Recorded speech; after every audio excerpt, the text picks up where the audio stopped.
Mesdames, Mesdemoiselles, Messieurs, bonjour. Bienvenue au Sportica de Gravelines pour cette Coupe d'Europe Corac. Deuxième tour, match retour. Au micro, Thierry Adam et Michel Vieux. Pour vous commenter ce match entre BCM Gravelines Grandfort Philippe qui vous accueille dans le Sportica de Gravelines et Estudiantes de Madrid, équipe actuellement dans les 3 premières places du championnat espagnol et qui l'a emporté au match aller il y a une semaine à Madrid, 77-66, 11 points d'écart. Après un retour fantastique du BCM dans la deuxième partie de la deuxième mi-temps. Thierry, déjà un point acquis pour les Gravelinois ce soir. Ils ne seront pas seuls sur le terrain. Effectivement, on peut dire que cette fois-ci, par rapport peut-être au premier match de Coupe Corac que vous aviez déjà vécu sur FR3 Nord-Pas-de-Calais-Picardie, et où nous nous étions fait l'écho d'une salle moins pleine qu'à l'habitude, moins pleine qu'à l'accoutumée en championnat de France. Première déception, mais Dead Bosch était un voisin et ça n'avait pas encore le parfum de la Coupe d'Europe. Cette fois, le Sportica est archi comble. Derrière les sièges, on peut noter 1, 2, 3, voire 4 rangées de spectateurs, ce qui ne doit pas être facile, mais tout le monde est content, l'essentiel étant pour lui d'être là. Autrement dit, l'avantage du public peut jouer à plein avec seulement 11 points d'écart. Cela peut être intéressant dans les dernières minutes de match. L'inconvénient, mais de ce côté-là, on peut faire confiance à l'entraîneur Jean Gall. Il a su ce qu'il fallait dire à ses joueurs. Il ne faut pas s'emballer. Le public, lui, va s'emballer au début du match, mais les joueurs, eux, ne doivent pas s'emballer dès le début du match. C'est une chose très importante, et puisque l'on parle du BCM qui ne sera pas seul, eh bien si le BCM a la chance, et on le souhaite, de passer son tour, de passer ce tour de Coupe Corac, il ne sera pas le seul club nordiste au prochain tour. On l'a appris puisque le match se jouait un peu avant celui-là. On l'a donc appris juste il y a quelques minutes. Il y aura les féminines d'Orchy, une grande première historique dans le club féminin, puisque Orchy a perdu à Prague de 7 points, mais a gagné sur l'ensemble des 2 matchs. Et ça, c'est un événement considérable. Et ce sera une grande première pour le basket nordiste si les 2 clubs se qualifient. L'un chez les féminines, l'autre chez les masculins. Nous n'en sommes pas encore là. La rencontre va débuter dans quelques minutes. Pour l'instant, simplement un petit rappel du match aller. 77-66 pour Estudiantes Madrid devant le BCM. À la mi-temps, les Espagnols menaient de 26 points à 46-20. Ils se sont ensuite fait remonter, bien que réussissant au début de deuxième mi-temps leur permettant d'atteindre jusqu'à 31 points d'avance, 52-21 à la 23e minute. Ils se sont fait remonter par une équipe de Gravelines Grandfort Philippe qui s'est enfin réveillé et qui surtout a bénéficié d'un péché d'orgueil d'Estudiantes. C'est la grande donnée de ce match justement. Est-ce que Estudiantes, avec ses internationaux, avec ses Américains, va tomber dans le même péché d'orgueil? Regardons simplement la présentation de cette équipe d'Estudiantes. Vous allez voir que sur le papier, elle a théoriquement une classe supérieure à celle de Gravelines. Numéro 4, Montes, ce n'est pas le meneur de jeu habituel. Le meneur de jeu, c'est José Miguel Antunes, le numéro 6, meneur de jeu de l'équipe d'Espagne, qui a participé au dernier championnat du monde en Argentine il y a 1 mois et demi.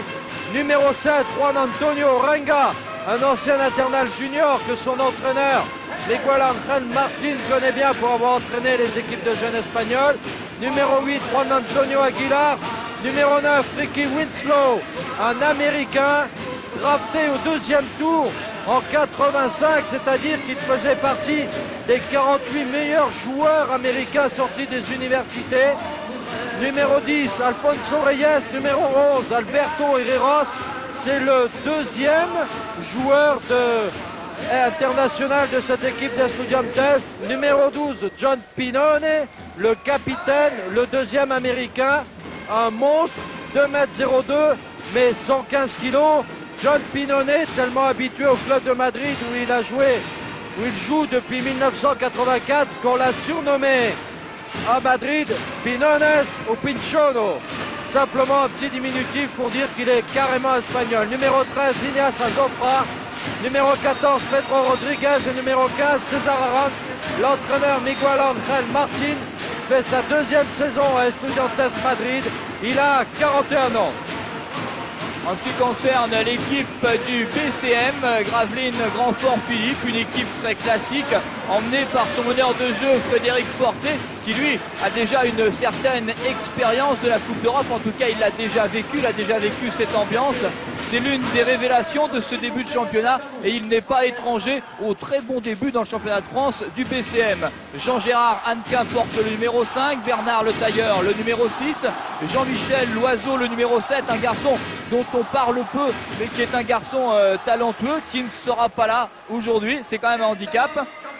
Forrest McKenzie, lui, est bien là, l'américain, qui est quand même un garçon sur lequel on peut compter, 2,01 m et qui devrait énormément apporter à ce BCM. Xavier Wallet portera le numéro 9, Georges Gestris qu'on ne présente plus, c'est la grande vedette de cette équipe du BCM, en tout cas à côté des joueurs français, le numéro 10 et c'est 2,14 m. Chose intéressante, et j'ouvre une petite parenthèse, on note quand même que les joueurs français sont beaucoup plus grands que les joueurs espagnols, puisque le plus grand c'est Juan Antonio Orenga et qu'il ne mesure, j'oserais dire, que 2,06 m. Numéro 11, Olivier Garrigue, qui lui aussi a connu le parfum de la Coupe d'Europe à l'époque où il jouait avec le SCM Le Mans. Philippe Cordola, le numéro 12. Franck Vérove, le numéro 13, toujours très précieux.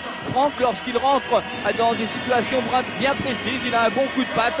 Le numéro 14, Olivier Bourgain, c'est un petit peu le même joueur que Franck Vérove. Et puis bien sûr, le match d'adieu de Sam Williams, le numéro 15, 2,06 m. En effet, c'est sa dernière pige. Il était venu remplacer Larry Springs blessé. Larry Springs a joué samedi en championnat. Il reprendra sa place au sein de cette équipe du BCM. La présentation de l'équipe espagnole étant terminée, nous allons passer à la présentation de l'équipe de Gravelines en ce qui concerne les images. Un mot sur les deux arbitres pendant la présentation de cette équipe que vous connaissez maintenant. Nous faisons le 3e direct avec Gravelines depuis 1 mois et demi. Et c'est vous dire l'importance du basket dans la région, c'est vous dire aussi l'importance que nous accordons au sport sur FR3 Nord-Pas-de-Calais. Un mot sur les deux arbitres, sans doute des hommes clés de cette rencontre. Thierry Radon, vous avez l'habitude de le dire, les hommes en gris pour les matchs. On l'a vu au match aller, les arbitres arbitrent de façon beaucoup plus cool, beaucoup plus relax vis-à-vis du jeu physique en Coupe d'Europe que vis-à-vis de jeu physique dans le championnat de France. Les deux arbitres sont des arbitres, pour l'un en tout cas habitués à ce jeu physique. C'est Ivica Jovic, un arbitre yougoslave, ça sera l'arbitre principal. Le deuxième arbitre angala, Williams H.L. Jones, un nom bien anglicisé, bien dans le rythme de ce basket. Les Gallois ne sont pas des gens très huppés en ce qui concerne le basket européen, mais là aussi on peut faire confiance aux arbitres pour se mettre au diapason de cette Coupe d'Europe. On l'a vu au match aller, des joueurs comme Pinone, comme Winslow, comme Herrera, surtout Orenga, sont très physiques, n'hésitent pas à jouer des coudes dans la raquette, sous les paniers, et c'est sans doute sur les décisions arbitrales que vont se jouer les quelques points au lancer franc ou sur les tentatives de tir. Nous nous interrompons quelques instants le temps des hymnes, l'hymne espagnol.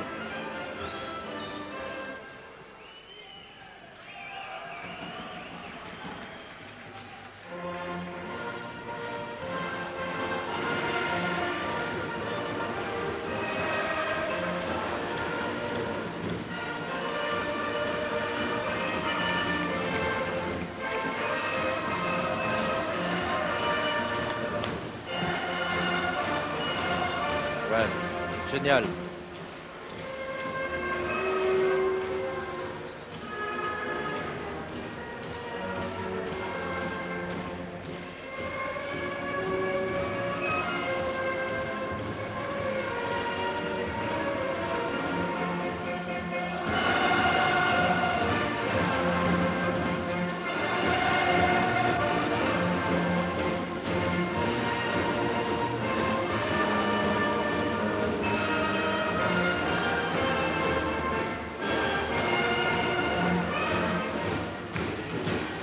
Le Basket Club Maritime va se présenter dans la formation suivante en ce qui concerne le 5 majeur. Frédéric Fortet, Forrest McKenzie le 8, Georges Vestris le 10, Olivier Garrigue le 11, Sam Williams le 15. Sam Williams, dont on aura l'occasion de reparler, et qui pourrait bien partir à Malines à l'issue de ce match de Coupe d'Europe, puisque Spriggs retrouve sa place dans le BCM, car à Malines, l'Américain Whiteman s'est blessé, et ce soir, l'entraîneur Van de Cheve, en compagnie de Bill Warner, qui était ici à Gravelines, sont dans le terrain pour voir jouer Sam Williams, qui pourra aller faire là-bas une pige. Côté Estudiantes, le 5 de base, Antunes, Oranga, Aguilar, Winslow et Pinone, c'est-à-dire le 6, le 7, le 8, le 9 et le 12. Pardon, le 6, le 7, le 9, le 9, 11 et 12. 11 et 12. En fait, l'entraîneur Miguel Angel Martin a changé Anguilar pour Herreros et c'est parti. Récupération, Winslow, Antunes qui sauve. Antunes, meneur de jeu de cette équipe d'Espagne et meneur de jeu d'Estudiantes, et qui va certainement essayer d'attaquer, d'entrer, faire attaquer son équipe, car l'entraîneur l'a dit, Miguel Angel Martin, son équipe vient pour gagner. Et elle le prouve déjà, panier de Herreros après 24 secondes de jeu. Forte, Williams, Mackenzie, derrière la ligne des 3 points, pénètre à l'intérieur, rate, récupération Herreros, contre, et récupération de Gary. Frédéric Forte avec Georges Vestris en tête de raquette. Un tir lointain réussi, le premier par Georges Vestris. Un tir pas facile pour un garçon de sa taille, mais on sait que Georges sait tout faire. Important d'égaliser à 2 partout. La réplique est immédiate côté espagnol. Avec John Pinone, dont il va falloir se méfier. Il a fait mal au match aller. Mais ne pas s'affoler, ne pas vouloir aller trop vite, plus vite que son basket. Simplement bien maîtriser le début de match, c'est important. Et surtout bien défendre, alors que la faute au meneur de jeu d'Estudiantes Madrid, José Miguel Antunes. Et on a déjà vu sur cette première minute 30 de jeu que les arbitres étaient à la fois sévères. On l'a vu sur Forte et Antunes, mais aussi laisser un petit peu le jeu physique se développer. Et faute à Pinone, important. Une des tactiques de Jean Gall, il n'a pas voulu nous le dire précisément, mais ça coule de source, ça va être de provoquer les fautes de Pinone, dont la masse athlétique est dangereuse en défense. Vestris, Gary qui pénètre, qui cherche Sam Williams et qui rate, récupération pour les Espagnols. Gary qui aurait peut-être dû tenter sa chance, mais il était face à 2 Espagnols, les bras bien levés. Il fallait la tenter de toute façon, car on était dans les limites de jeu, à partir pour tenter un tir. Antunes, Pinone, Antunes, Winslow, récupération Oranga, récupération BCM. Oranga gêné par Vestris. Oui, qui avait fait une tête et qui avait mis le ballon en sortie de jeu. C'est donc une balle pour Frédéric Forte. Et ce score de 4-2 pour les Madrilènes. Mais on ne va pas regarder le score tout de suite, et les joueurs non plus d'ailleurs. Se poser, voilà qui est bien fort, joué. bien joué. Avec Gary, superbe passe de Sam Williams. Et 2 points pour Olivier Gary. Duel des numéros 11 et les Espagnols qui prennent tout leur temps, c'est normal. Ils ont 11 points d'avance, à eux de les gérer. Mais c'est une épée de Damoclès, attention à ce tir à 3 points raté. La récupération est pour le numéro 9, Ricky Winsco, qui rajoute 2 points. C'est moins que 3, mais au rebond offensif et donc au rebond défensif pour l'équipe du BCM, il va falloir serrer les mains et attraper des ballons. C'est important, éviter que ce numéro 9 de couleur en prenne de trop. Récupération Pinone au rebond. Jean Gall l'avait dit au match aller, il ne faut pas s'enferrer dans la raquette, jouer à l'extérieur, vous l'avez vu, Pinone au rebond, Winslow au rebond offensif, ont prouvé qu'ils étaient les maîtres de cette raquette. Le BCM doit élargir le jeu. Il a défendu Sam Williams là-dessus, bien joué.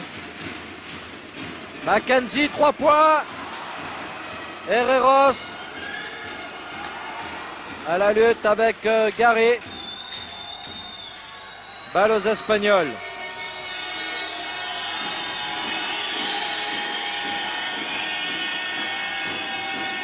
Winslow, Pinon, Antunes, Orenga. Et faute à Frédéric Forté, c'est sa première.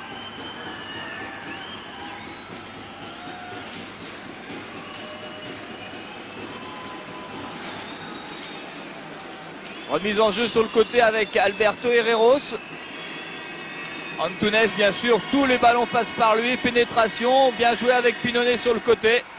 Belle action espagnole là, entre le numéro 9 et le numéro 12. On les verra souvent, Ricky Winslow et John Pinone. Des joueurs très complémentaires. Winslow, c'est la félinité. Pinone, c'est la force athlétique. Un des points fondamentaux de l'équipe de Miguel Ángel Martín. Et d'ailleurs, l'entraîneur espagnol le dit. Il a moins besoin d'Antunes, d'Herreros, qui sont pourtant des internationaux et qui, surtout pour Herreros, sont très habiles à mi-distance. Il a moins besoin d'Antunes et d'Herreros que de Pinone, qui par sa masse athlétique en impose dans la défense. On l'a vu avec Vestri sanctionné d'une faute peu avant.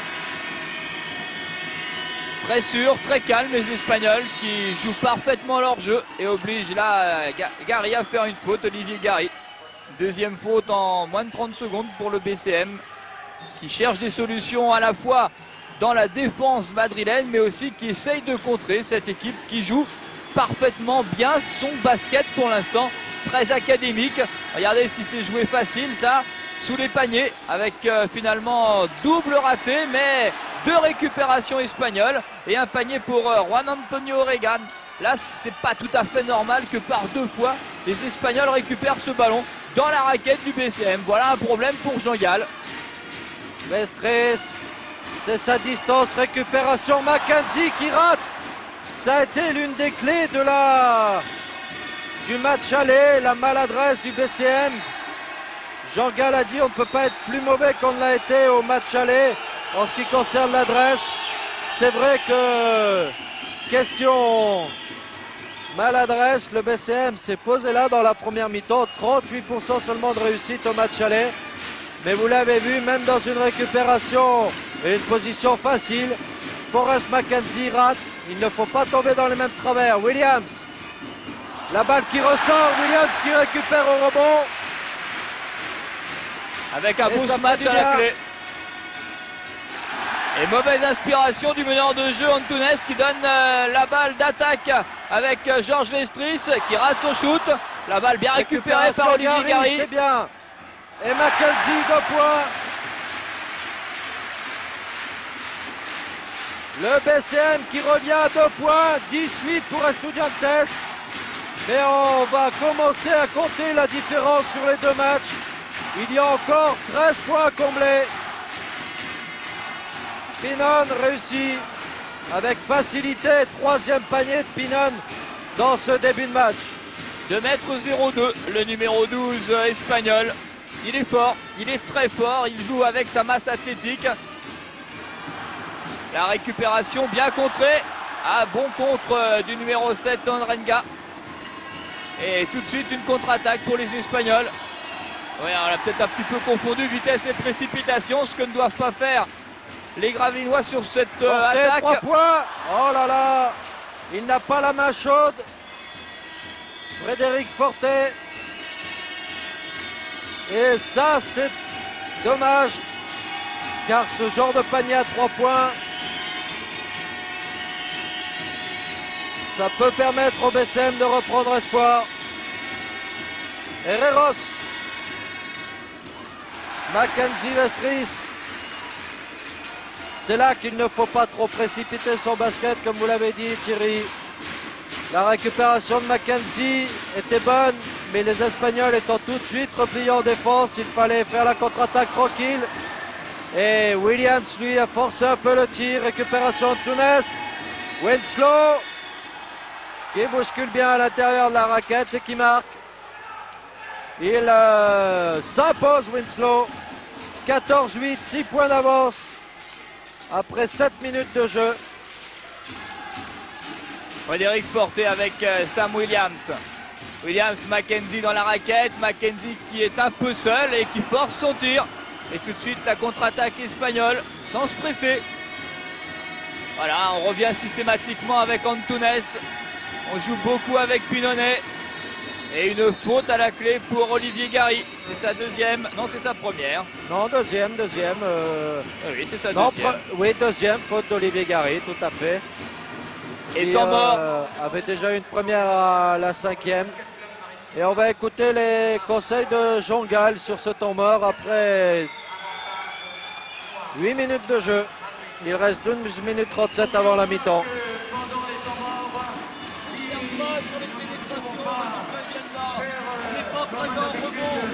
Le 12, tu ne lèves pas parce qu'il reste là toujours, il y a pénétration. C'est lui qui veut des shoots faciles. Ok. Bon. Et en attaque, première chose, patience. Et interdiction d'aller shooter là. Faire des shoots ici. Dans la périphérie, on va tout shooter en dessous. Ils sont grands et costauds dessus. Ah, on joue à l'envers. Tu fais la spéciale pour lui là. Tu montes dans le fond. Ok. Ok, allez, on y va. En résumé, c'est assez simple ce que vient de dire l'entraîneur du BCM, Jean Gall. 1. Patience systématiquement, ça il le prône depuis le match aller, c'est-à-dire qu'il ne faut pas se précipiter. 2. Le rebond, il a constaté comme nous, mais c'était facile finalement pour nous, pour lui non, mais pour nous oui, c'était facile de constater qu'au rebond les joueurs de Gravelines étaient absents. Le 12 bien évidemment, le 12 c'est John Pinonnet, il a déjà marqué 6 points à lui tout seul, et puis surtout tous les ballons passent par lui.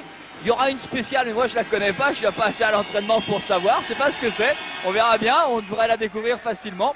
Et puis donc, le mot-clé, hein, la phrase clé, c'est à la fin lorsqu'il a dit on joue à l'envers. Mais avec le BCM, on est habitué à des débuts de mi-temps difficiles, notamment en Coupe d'Europe contre Den Bosch. Chaque fois que le BCM a bien démarré ses premières mi-temps comme contre Reims, ça s'est mal terminé. Alors on peut se dire que quand ils démarrent plutôt mal leur première mi-temps, ça se finit en général plutôt bien, même si les choses commencent à devenir très sérieuses, car ça fait 18-8 sur ce panier, ce nouveau panier de Winsco. 18-8, ça fait plus 10, plus 11 du match aller, ça fait quand même plus 21 et on joue déjà depuis 8 minutes. Et oui, on joue la 8e minute, on va entamer la 9e minute de cette première mi-temps. Le BCM qui reprend un peu espoir avec Vestris ici, mais qui doit absolument revenir au score, car Estudiantes ne tombera pas 2 fois dans le même péché d'orgueil que celui du match aller. Pinan, Herreros à mi-distance, récupération, Vestris. Frédéric Forté, bien évidemment, pour mener le jeu du BCM, vous y êtes habitué. Vestris tout de suite, bien joué. Voilà, c'est rapide, ça va vite et c'est efficace. Et ça suffit. À mon avis, c'est ça la spéciale. C'est libérer Vestris en tête de raquette, là où on n'est pas habitué à le voir pour tirer, et là où il est capable de faire quelque chose d'impressionnant. Et une faute Antunes provoquée par Bourgain, c'est sa deuxième. C'est important, hein. Les fautes sont toujours importantes en basket. Ça paraît pas, mais lorsqu'il ne reste plus que 5 minutes et on peut penser que la qualification se jouera sans doute dans les 5 dernières minutes, ça compte. Surtout que lui, il est fort quand même, hein. C'est meneur de jeu de l'équipe d'Espagne et Dieu sait si le basket espagnol est un basket du meilleur niveau mondial, européen sûr, mondial pas loin, hein. À mon avis, là, il y avait aussi une spéciale faite par Forte et Mackenzie. Mackenzie est passé comme une fusée et le ballon comme une fusée dans le sens perpendiculaire. Ils ne se sont pas rencontrés au bon moment. Le BCM, en tout cas, c'est un point important par rapport au match aller. Récupération Bourgain à 4 fautes contre lui, mais 3 déjà à Estudiantes, alors qu'au match aller, Estudiantes n'avait eu que 4 fautes pendant toute la première mi-temps. Le BCM ridiculisé dans le jeu physique. Ne l'est pas ce soir. Maintenant, il faut la réussite. Bravo, Olivier Bourgain. Et 18-14.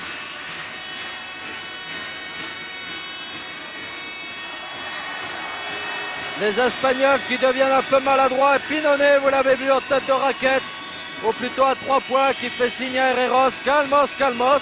Ça doit se dire comme ça. Certainement d'ailleurs. Il ne faut pas précipiter le tir. Faute à Bourgain sur Antunes. Ah oui, Antunes qui a failli s'étaler de tout son long sur ce croc en jambe involontaire. mais croque en jambe tout de même de Bourgain, quoique involontaire. C'est vrai que les Espagnols en imposent sous la raquette dans des circonstances où lorsqu'ils ont le ballon, ils y vont carrément au niveau du physique. Au niveau français, on a mis 30 minutes l'autre jour, il y a une semaine, à comprendre qu'il fallait aussi de temps en temps jouer fort, jouer rude. Et un nouveau panier là de John Pinonnet. Il est costaud, il est impressionnant physiquement, il fait un pas armoire à glace.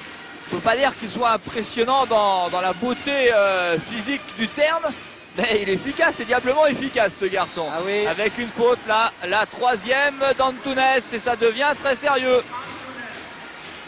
José Provoqué Miguel par Antunes, Mackenzie. l'homme à penser de cette équipe d'Estudiantes Madrid, a déjà 3 fautes et il reste quand même 29 minutes à jouer. Alors là, on ne prend pas de risque du côté de Miguel Angel Martin, on a l'expérience.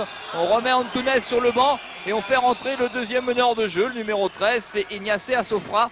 Mais ça n'a certainement pas la même valeur, même taille. 1,82 pour celui qui vient de rentrer, 1,83 pour celui qui vient de sortir. C'est le moment d'accélérer, c'est le moment de revenir et de passer peut-être devant Madrid, profiter de cette absence du meneur de jeu numéro 1. On n'a jamais dans une même équipe 2 meneurs de jeu du même niveau en basket, ça n'existe pas. Pied à la clé, bien arbitré. Faute d'Oringa, récupération Vestris, la balle est au BCM. Là, on assiste exactement à la même chose qu'au match aller, mais au match aller, on y avait assisté sur 30 minutes. Là, on y a assisté sur 10 minutes. Le BCM, qui cette fois n'était pas crispé, mais le BCM qui n'était pas rentré dans le match, vient d'y rentrer. 4 points d'avance pour les Espagnols. Pour le moment, ce sont eux qui sont qualifiés. Mais le BCM est revenu de 16-8 pour être mené finalement maintenant que 20-16. Et ça, c'est important. La balle en plus au BCM. Forte. Dommage. Frédéric Forte qui n'a toujours pas inscrit le moindre panier dans cette rencontre. Il n'a pas la main chaude, il n'a pas la réussite encore. Et ça, c'est dommage car s'il l'avait, le BCM serait sans doute à égalité avec Estudiantes. Pinone, bien bloqué par Vestris. Pinone ne fait rien pour le moment. Et il perd la balle. Ah non, il estime qu'elle a été touchée par Georges Vestris. Le Gallois, monsieur Jones, l'a donné à Estudiantes. Il nous avait pourtant semblé qu'elle était poussée par Pinone. Herreros à 3 points. La balle au rebond pour Vestris.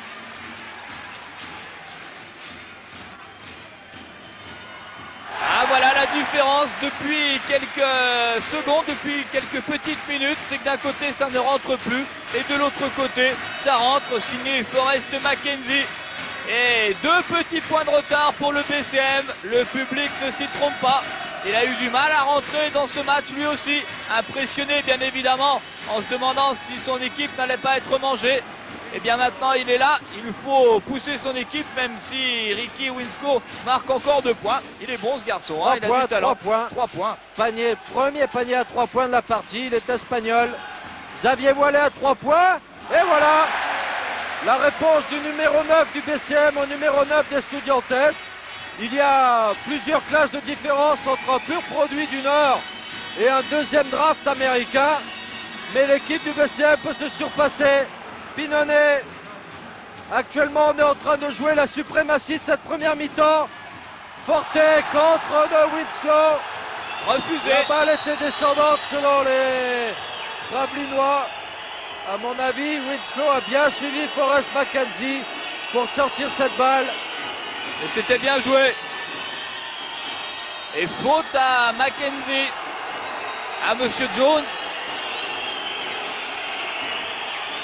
Et l'entrée de Sam Williams qui va permettre à Georges Vestris de se reposer quelque peu.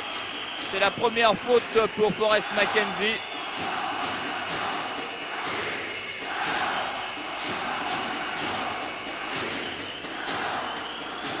Et Monsieur Jones qui fait l'unanimité contre lui, mais bon, ça c'est traditionnel. De toute façon, il y a un mot d'ordre, vous l'avez entendu dans les journaux d'hier. Il y a un mot d'ordre de Jean Gall. Pression du public sur les arbitres. Nous, on fera la pression côté jeu sur les Espagnols. C'est vrai que si ce public est derrière Gravelines, quoi qu'il arrive ce soir, les supporters n'auront rien à se reprocher. Winslow au rebond. Et Xavier Wallet qui se bat. Mais la balle est pour les Espagnols à Zofra. Les Espagnols qui jouent quand même moins vite depuis la sortie d'Antunes, leur meneur de jeu. Ils jouent toujours de la même façon, marquage individuel, écran, mais c'est moins efficace. Williams, Sam Williams qui récupère ce rebond. Forte, bien Williams, joué. voilà, bien joué. Et le BCM qui revient à 2 points pour la deuxième fois depuis le début de cette rencontre. 23-25, 25 pour Estudiantes, 23 pour Gravelines, Grandfort, Philippe, Pinonnet, Winslow. Il faut être concentré à 100% pour battre cette équipe espagnole. Orenga et la balle au BCM. Alors on remarquera qu'on a changé les arbitres puisque de temps en temps ils tournent et que cette fois c'est Yougoslav qui était sous le panier du BCM et lui il a changé ce que l'on pensait être une balle espagnole, comme quoi dans un match ça s'équilibre toujours. Et faute à Zofra, ça on l'avait pas vu au match aller. Frédéric Forte qui provoque les fautes, 2 contre Antunes, il a provoqué, plus une de Mackenzie, ça fait 3.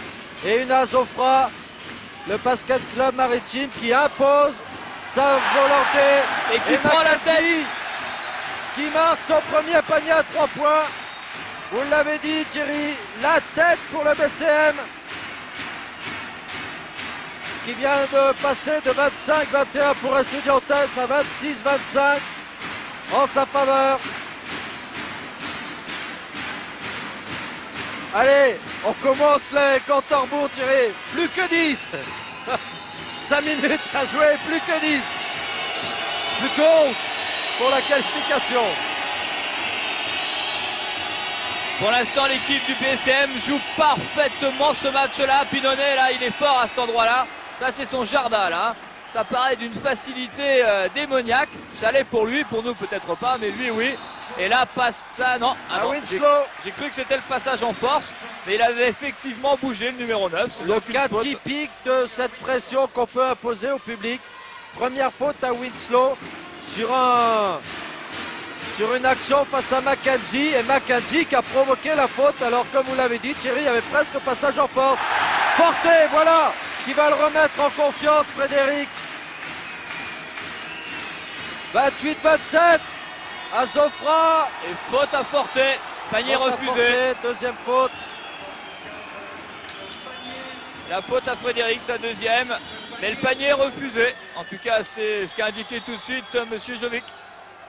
Et Monsieur Jovic qui donne en plus. Qui donne en plus la balle sur le côté et non pas de lancer franc. 7e faute du club français.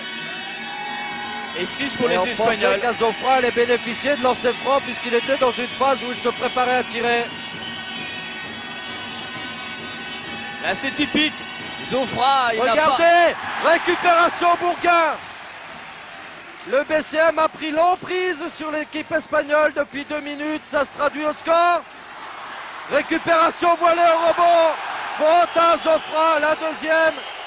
Et les basketteurs de Gravelines qui se battent.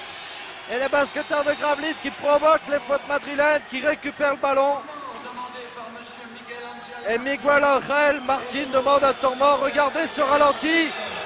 Ils étaient 2, Bourgain et Wallet au rebond. Et regardez Azofra qui bouscule Wallet.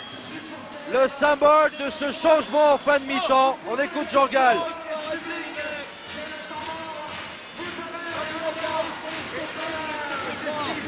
Arrêtez les mecs. Là, stoppez. Contestez. Ok. Je défends sur le meneur. Ok, grosse pression sur le meneur. Bon, en attaque, on va essayer de varier un peu. On va changer de système un peu. Ok. On fait main à main. Main à main. Rythme. Allez les gars. Alors, c'est assez typique de la phase de jeu que l'on vient de voir. On a vu le meneur de jeu, qui n'est pas le meneur de jeu numéro 1 de l'équipe d'Estudiantes Madrid, être 2 fois en position de shoot, hésiter 2 fois, et puis finalement les Espagnols ont perdu la balle. Après c'est lui qui vient faire la faute sur Wallet, et qui donne donc ses 2 lancers francs. Le premier est réussi, et Jean-Gal, à qui on n'a plus rien à apprendre, mais qui apprend tout à tout le monde, ça, il n'y a pas de problème là-dessus, a tout de suite dit pression sur le meneur de jeu. C'est important, 3 fautes pour Antunes, le meneur de jeu qui est sur le banc, et Zofra n'a pas le même calibre. Le match est peut-être en train de se jouer là, rien n'est fait, rien n'est définitif, mais ce numéro 13 est moins fort, c'est sûr. Et Jean-Gal qui voit ses plans exactement se réaliser, c'est-à-dire qu'il avait prévu 5 points d'avance pour le BCM à la... Ouais, Williams au rebond. Williams au rebond entre 2. Et quelle bagarre. Excusez ce chauvinisme, mais c'est le 2e rebond défensif que le BCM récupère par l'intermédiaire de Sam Williams. Ça prouve que Samy a envie de se battre ce soir. Et regardez Sam Williams ici dans la raquette. Il est concentré, il prend cette balle, il la perd, bousculé par Winslow. Là, on aurait sifflé faute dans le championnat de France contre Winslow. On est en Coupe d'Europe, on ne siffle pas faute. Mais le BCM a 3 points d'avance et Jean-Gal en veut 5 pour la mi-temps. Il a 4 minutes 21 à attendre pour voir s'il a raison. Wallet entre 2. Mackenzie est là. C'est très important ce panier-là.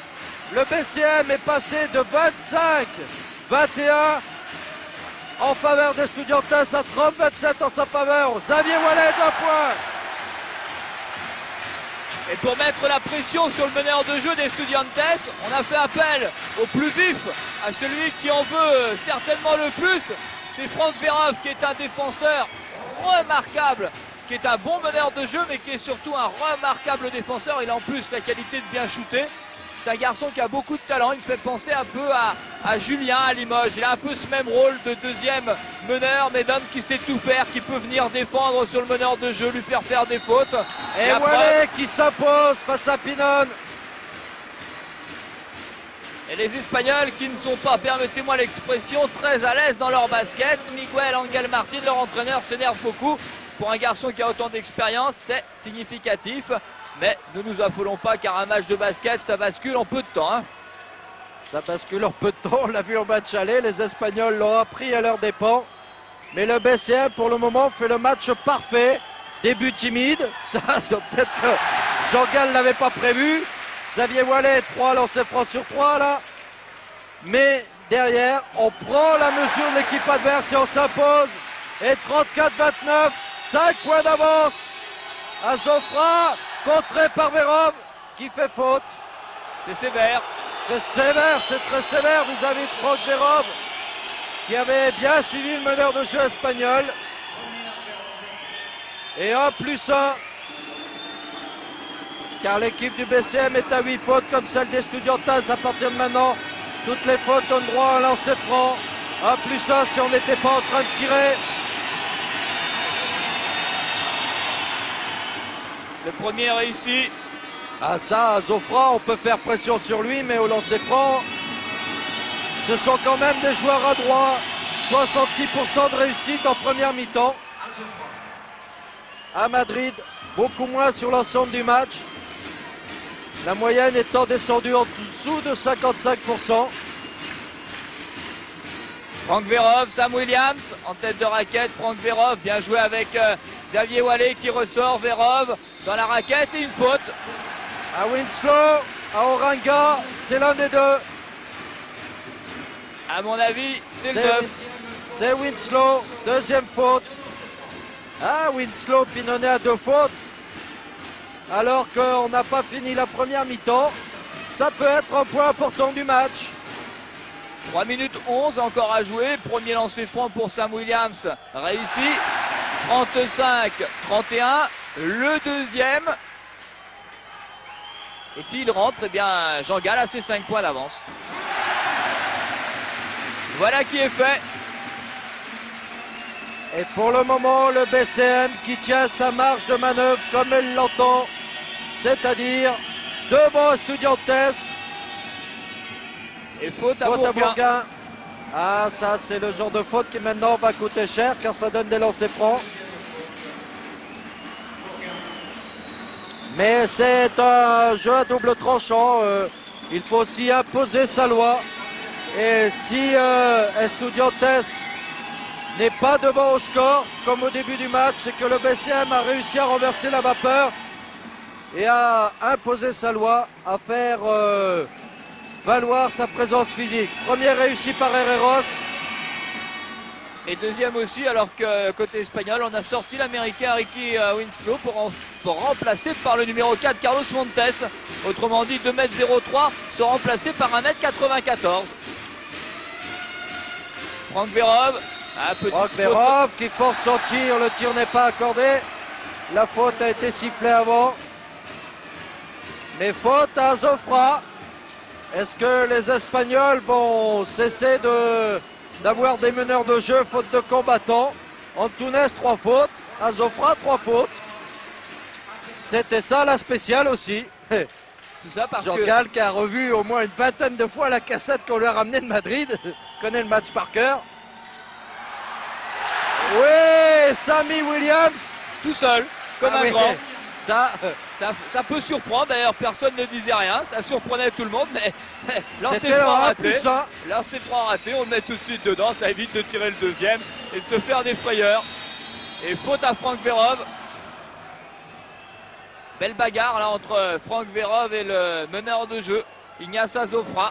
Mais ça sert, tout ce que fait Franck Verov là, il use le deuxième meneur de jeu espagnol et c'est important. Azofra, lancer franc. Première réussie. Là au moins il est bon. On l'a un peu critiqué dans sa façon de mener le jeu, mais là il est bon. Critiqué dans sa façon de mener le jeu, on peut dire seulement qu'il n'arrive pas à se dépêtrer de cette pression qu'impose sur lui les petits Français. Car c'est un peu comme ça qu'Estudiantes a jugé Madrid au départ, a jugé Gravelines pardon au départ. Après avoir pris 30 points d'avance au match aller, puis au match retour, on se disant peut-être aussi qu'avec 5 points au bout de quelques minutes, c'était bon. Wallé, Williams. Ah non. Et balle récupérée par Azofra. En face de lui, Gary. Gary qui a fait une très belle pression sur Evio à Monaco. C'est l'homme en forme du BCM. Montes, Pinone, tout seul. Bien joué, ça c'est bien joué, ça. Belle pénétration, c'est propre. Et Jean-Gal avait expliqué à ses joueurs que c'était la tactique préférée des Espagnols. Pinone tout seul en tête de raquette, il a plus que 3 points à faire. Williams, ça fait du bien, car les Espagnols étaient revenus à 38-37, 40-37, 3 points d'avance, une 38 à jouer. Il n'y a ni Frédéric Forté, ni Georges Vestris. On essaye d'user les Espagnols. Attention à ce shoot à 3 points qui ne rentre pas. Mackenzie. Celui-là est important. Verov, Mackenzie, c'est lui le meneur de jeu pratiquement. Et c'est lui qui marque. Panier accordé. Plus une faute à Herreros. Jean-Gal qui a 2 points, qui a l'avance qu'il voulait, 5 points. À une 17, à une 15 de la fin de la première mi-temps. Regardez-le, Jean-Gal. Il gesticule. Et il est avec Frédéric Forté en train de lui donner des conseils au moment où Mackenzie va tenter d'ajouter un 43e point au tableau du BCM. Et c'est fait. Et changement donc, c'est Mackenzie qui sort, c'est Forté qui rentre. Ah, il y a des gamins sur le plancher du côté du BCM. Hein. Gary, Forté, Verov, Wallé et Sam Williams au milieu de tout ça. Ah oui, Samy c'est le vétéran, il a 31 ans là-dedans. Pinone. Et il refusait le panier. Panier refusé. Photo 13, Verov. Verov qui excite un petit peu. Tout à l'heure, vous disiez qu'on en avait besoin parce qu'il servait à tout. Il sert aussi à ça dans l'esprit de Jean-Gal. Marqué avec les Espagnols. Sans méchanceté, mais ça sert un petit peu à dire aux autres, vous vous inquiétez pas, de ce côté-là, on ne sera pas éliminé en vous laissant des fleurs. Les Espagnols, ce qui est bien, c'est qu'avec eux, il n'y a pas besoin de beaucoup les provoquer pour qu'ils démarrent au quart de tour. Hein, parce que dans tous les sports collectifs, de ce côté-là, on peut leur faire confiance. Hein. Et ça fait partie des matchs européens. Hein, ça, ce sont des choses qu'on apprend avec le temps. Être agressif sans être méchant. Et faire une pression physique sans donner des coups de poing. Et là, c'est Orenga tout seul devant 3 Gravelinois qui a récupéré cette balle. Ça, c'est pas normal. Azofra. Orenga contré par Williams. Verov. Et La balle à Gary. Verov qui a tenté de récupérer Azofra. Orenga à sa gauche. Orenga sous le panier et qui marque 43-39 à 30 secondes de la fin du match. Franck Verov, c'est ce genre de choses qu'il a besoin de travailler. Cette balle perdue là, c'est encore son grand défaut. Après, il sera un très grand meneur de jeu. Ah, tir à 3 points, doit aller. Non, dommage. Et Verov qui était allé au rebond contre Montes. 20 secondes à jouer. Et 4 points d'avance pour les Espagnols qui vont attendre la dernière seconde. Ça serait bien pour les joueurs du BCN s'ils ne le mettaient pas celui-là. Azofra, Gary, Pinone. Faute à Williams. Faute à Williams. Et panier refusé. Panier refusé, ça c'est gentil. 3 secondes à jouer. 3 secondes à jouer. Pinone, c'est pas un manchot. Il va sans doute nous mettre les lancers francs comme prévu. Temps mort demandé par Jean-Gal. Ah mais en 3 secondes, on peut encore marquer. Ah oui, et récupération, on ne sait jamais ce que ça va donner. Il va nous sortir une spéciale de la spéciale. Alors on l'écoute.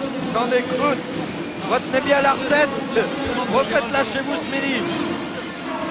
Oh, Thomas a été demandé pour essayer de tirer le ballon. Et comme là, il reste 3 secondes, bon, tant pis. Après les lancers francs,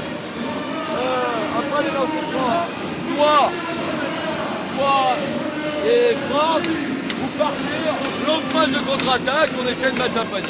On a 3 secondes. Okay. Ah, c'est simple, sachant que le ballon Va rentrer. va revenir en jeu quoi qu'il arrive pendant 3 secondes. Et contre des contrats que lorsque le ballon, si le lancer franc est réussi, touchera la main d'un joueur de Gravelines, ça laisse le temps de shooter. Alors on va jouer soit sur Verov, soit sur Gary à gauche. On va jouer vite. Alors on va mettre les sprinters au départ. Pour la raquette, et les Espagnols confiants. Orenga. Ah bah ils jouent la défense, hein. Ils savent que si ils le ratent, Pinone, ça va revenir vite. Hein. Orenga qui a essayé de changer et puis finalement Williams est venu à côté. Pinone au lancer franc.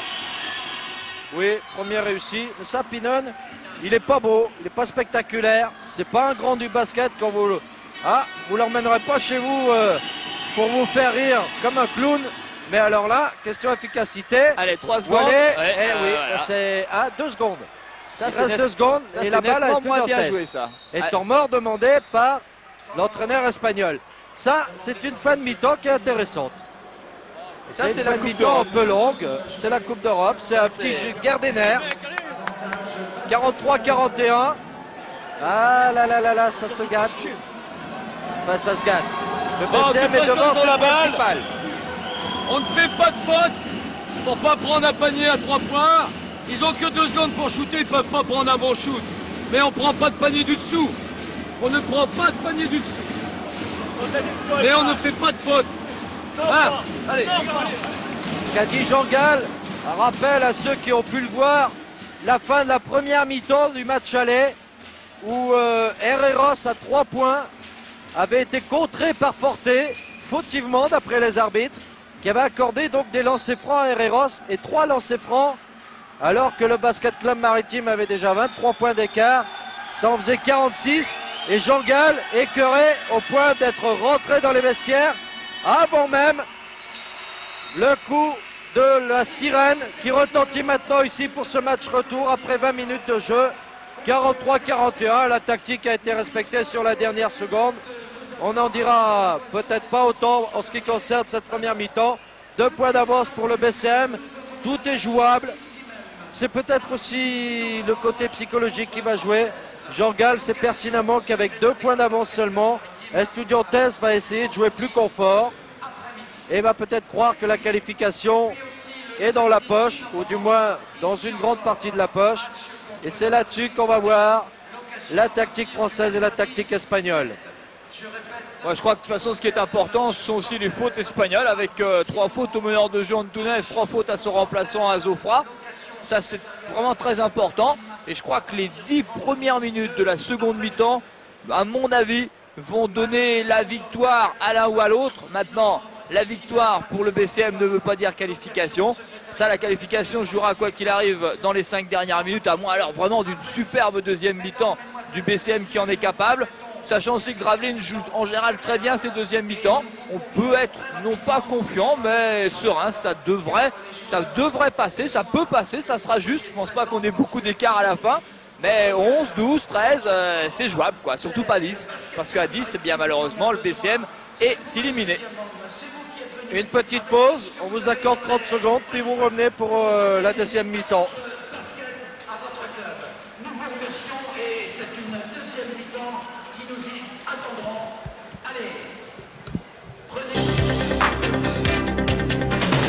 « 12h30, 19h10, les deux rendez-vous quotidiens de l'actualité régionale.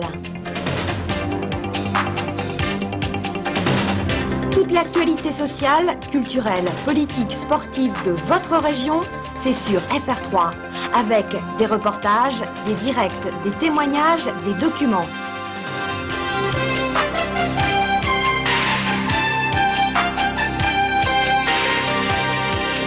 Le reflet d'une région, le Nord-Pas-de-Calais, au cœur de l'Europe.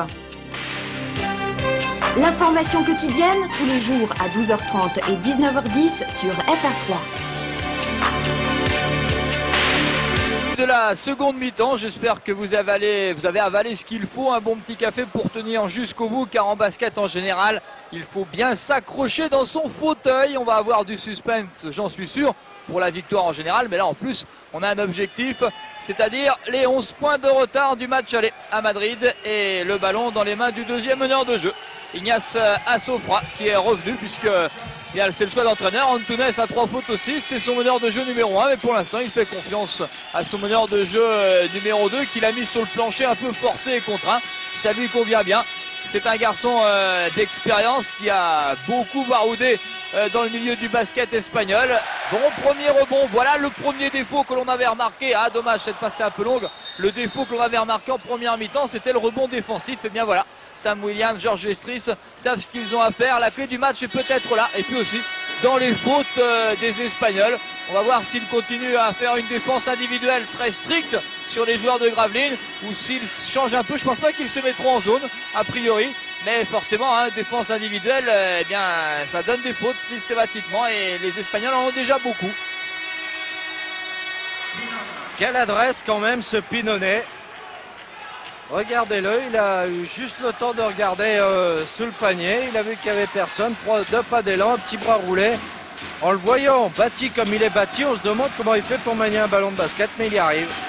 2,02 m. Estudiantes qui réussit à revenir au score. Et faute à Juan Antonio Orenga, le 7, c'est sa première.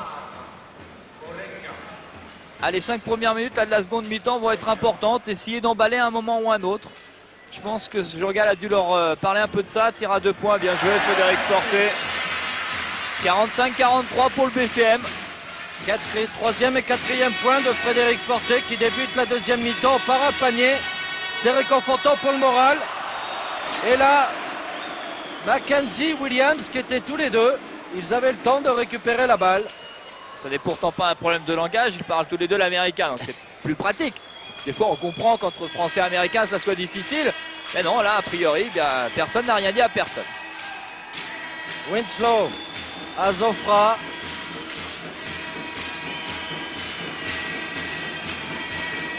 Et les Gravelinois qui font toujours cette défense agressive.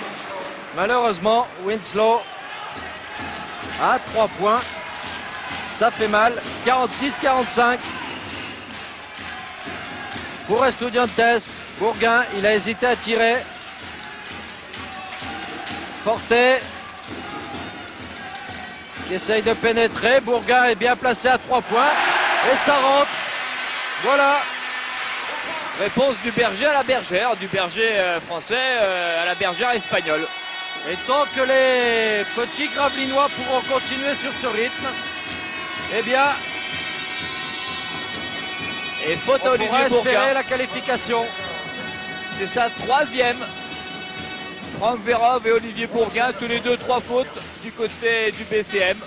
Et donc Zofra et Antunes, 3 fautes, c'est plus grave pour les Estudiantes del Madrid.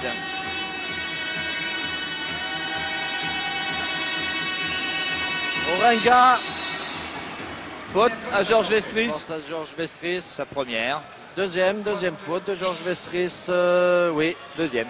il avait eu la première en début de première mi-temps. Ben, il débute la deuxième mi-temps par une faute.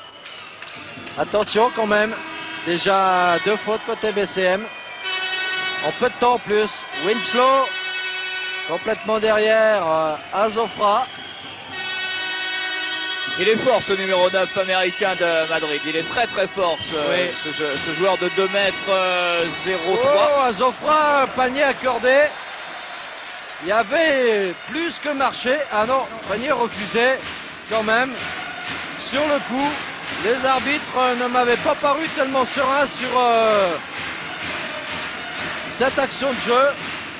Là, Zofra, c'était plus qu'un marché d'ailleurs, c'était un piétinement. Mackenzie. Mackenzie tout seul, un peu seul, mais bien récupéré avec sa main gauche. Il est à droite des 2 mains. Vestris. Cette raquette jolie. Un panier à la Vestris. Georges qui va nous faire le coup de Monaco avec des tentatives à 3 points et des réussites en plus. S'il continue comme ça et 4 points d'avance, c'est maintenant qu'il faut passer une petite vitesse supérieure là. 5, 6, 7 points, ça serait pas mal pour se réconforter le moral en ce début de deuxième période. Pour faire douter les Espagnols, c'est obligatoire. La faute à qui? À Georges Bourgain. Vestris. Non, Bourgain. Ah oui. C'est sa 4e. Oula. A priori, étant donné les solutions de rechange pour Jean Gall, ça n'est pas trop grave. Mais quand même, les fautes s'accumulent côté Gravelinois. 3 contre 1 depuis le début de la deuxième période. 16 minutes 10 à jouer encore. Et les Espagnols qui font tourner. Ah, panier de Pinone qui récupère. Ah, c'est un beau panier, là, bien Ah oui, à la et récupération. face à Williams en plus, alors que Williams c'est plus grand. Et faute à Pinone, sa 3e. Ah, ça c'est important. Faut à Pinonnet la 3e. Le panier n'est pas accordé. Ça aurait été plus sympa. On pouvait pas. Et remis sur le côté, Mackenzie avec Frédéric Forté. Et marquage individuel strict du côté des Espagnols. On ne change rien. Mackenzie tout seul. Ah, bien Et joué. ça rentre. Bien joué, Forest. 52-48. C'est 4 points d'avance qui restent en permanence. Et faute à Frédéric Forté. Ah, ça c'est plus grave, c'est sa 3e. Oui, remarquez, Ricky Winslow, il n'était pas allé de main morte. Hein. Il avait mis toute la masse athlétique, les 2,03 m, les kilos avec, et boum, dans le tas. C'est lui, à mon avis, c'est lui le grand danger, l'Américain, le numéro 9 de couleur de Madrid, avec Pinonnet, mais Pinonnet, lui, on sait comment il joue, c'est un peu toujours la même chose, récupération sur le côté. On peut l'avoir à la vitesse. Winslow, c'est plus difficile. Bonne défense du BCM, là, très agressive. Et récupération de sa Williams. Dans les mains de Pinonnet. Mackenzie tout seul. Faute à Montes. C'est sa première. Carlos Montes, 1,94 m et entrée d'Antunes. Retour du numéro 6, José Miguel Antunes et d'Alberto Herreros. Autrement dit, quasiment sur le plancher. C'est même pas quasiment, c'est le 5 de départ. Ça veut dire ça veut dire du côté de Miguel Angel Martin, entraîneur, on se dit le match va se jouer là.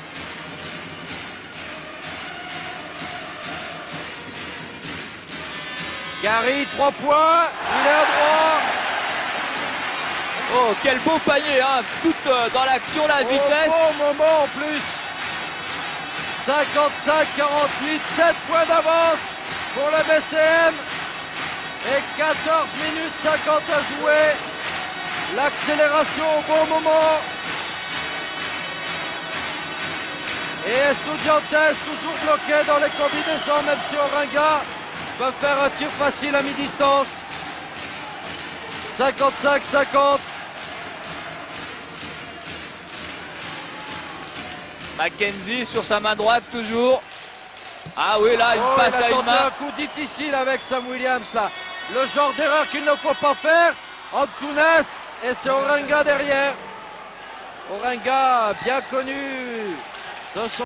A explosé chez nous presque. Ça a disjoncté tout simplement, les plombs aussi, ça n'est pas grave. Tout Et là est de c'est retour. Antunes qui a disjoncté. On en est à la 4e faute du meneur de jeu. 59 pour le BCM, 56 pour Estudiantes.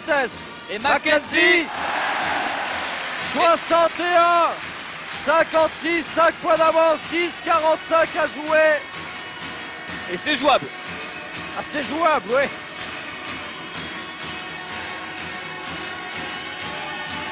Pourvu que ça reste, Pinonnet raté, Mackenzie au rebond. C'est un ballon très chaud, très important. Faut pas le perdre, Mackenzie. Vestris à 3 points. Oh, la balle qui fait le tour du cercle. Quelle malchance de la part de Joby qui avait bien tiré, bien armé à 3 points. Mais comme dit Jean Gall, on ne peut pas reprocher à un joueur de tirer. La réussite du BCM, la qualification, passe par ce genre de tentative. 61-56. Encore 7 points pour le BCM. Panier refusé. Et faute à Mackenzie, je pense, ou à Georges Lestris. C'est sa 3e. Ça va encore. Ça va encore, mais ça devient quand même inquiétant côté BCM. On en est déjà à 4 fautes pour Forte et à 6 fautes dans cette deuxième mi-temps. 4 fautes pour Bourgain aussi quand même. Alors, petite explication simple, c'est que le chrono ne s'est pas arrêté tout de suite. Et ça, les spectateurs, ça ne leur a pas échappé, hein.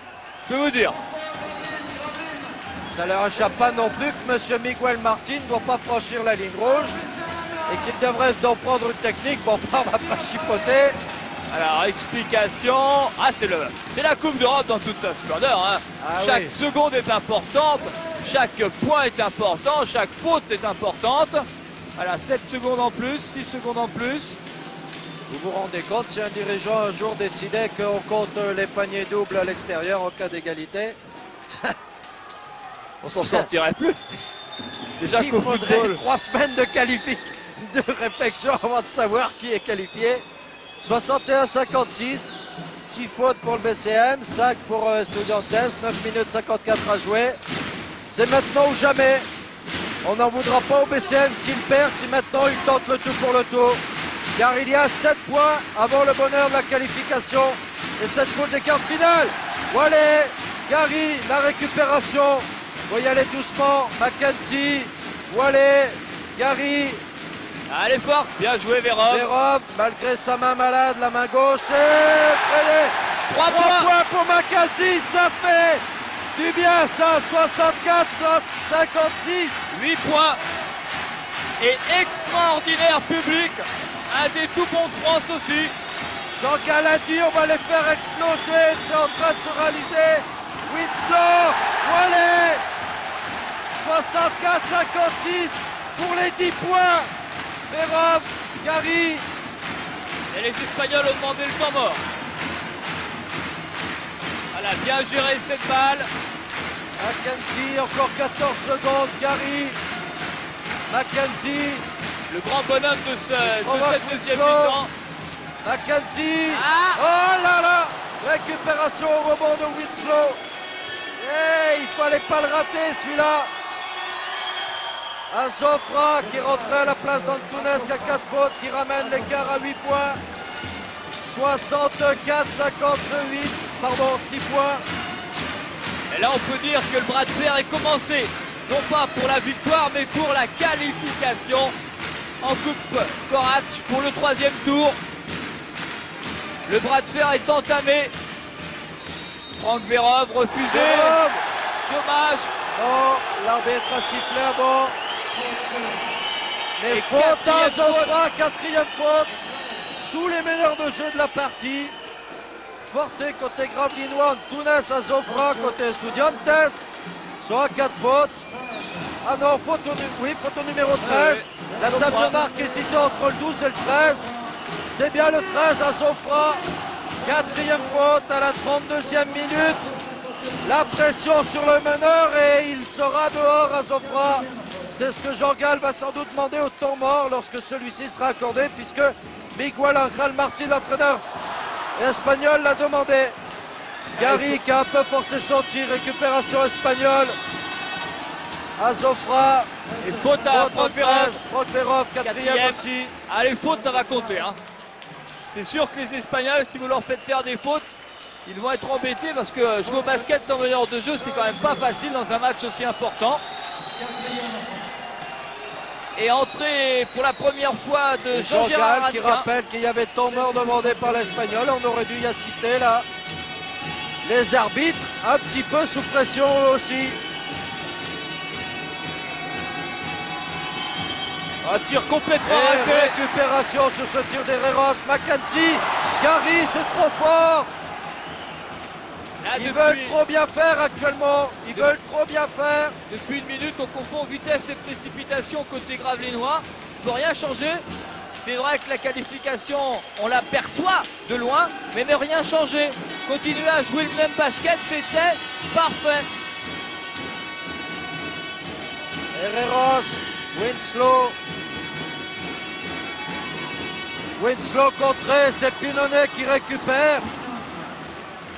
Qui Et en réclamait une plus, faute. un peu de réussite côté espagnol. Mais la réussite, ça se provoque. 64 Gravelines, 60 Estudiantes. 4 points. Encore 8 points avant la qualification. Mackenzie, Gary, Vestris, Wallet, ça rentre. 2 points. Il a une patte gauche assez formidable. Hein. Xavier Wallet, il nous fait un match de Coupe d'Europe remarquable. 66-60. 7 minutes à jouer encore.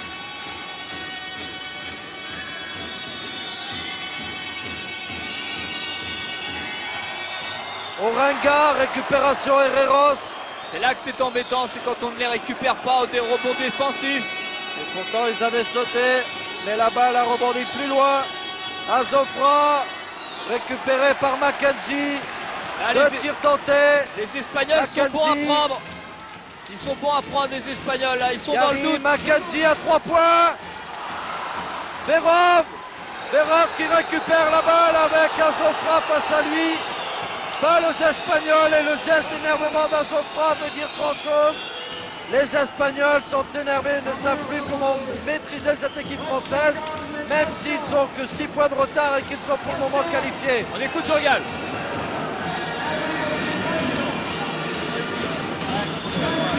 En défense, il communique bien. Lorsqu'il y a des écrans pour pouvoir monter à 2 sur le porteur et pour prendre la panier facile du dessous. Donc c'est important de bien communiquer à l'intérieur de la raquette. On continue à contester sur les joueurs qui coupent comme on fait. C'est en attaque qu'il faut qu'on change. On fait 1-4. Balle au poste. Ok. Backdoor. Là. Double écran ici. Et jeu à 2 ici. 1-4. Ok. Et fait continuité derrière. Allez.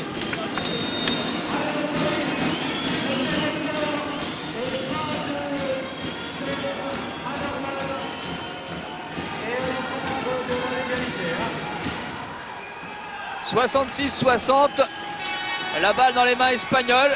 Ah, les balles qui viennent maintenant sont toutes importantes, hein, pour ne pas dire C'est capitales. Hein. Jean-Gérard Rankin qui rentre.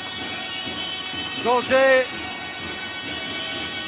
Pur produit gravelinois aussi dans la bataille de la Coupe d'Europe face à un grand d'Espagne. Azofra. Marché. Ah, le rôle d'Anka est précis, hein. Faire une faute à Zofra, Ah ouais. ça c'est sûr. Ou faire des fautes sur lui. Ah, on n'apprend pas à Jean-Gal hein, à faire la grimace, hein. C'est comme au vieux singe. Hein. Williams. 2 points. 68-60.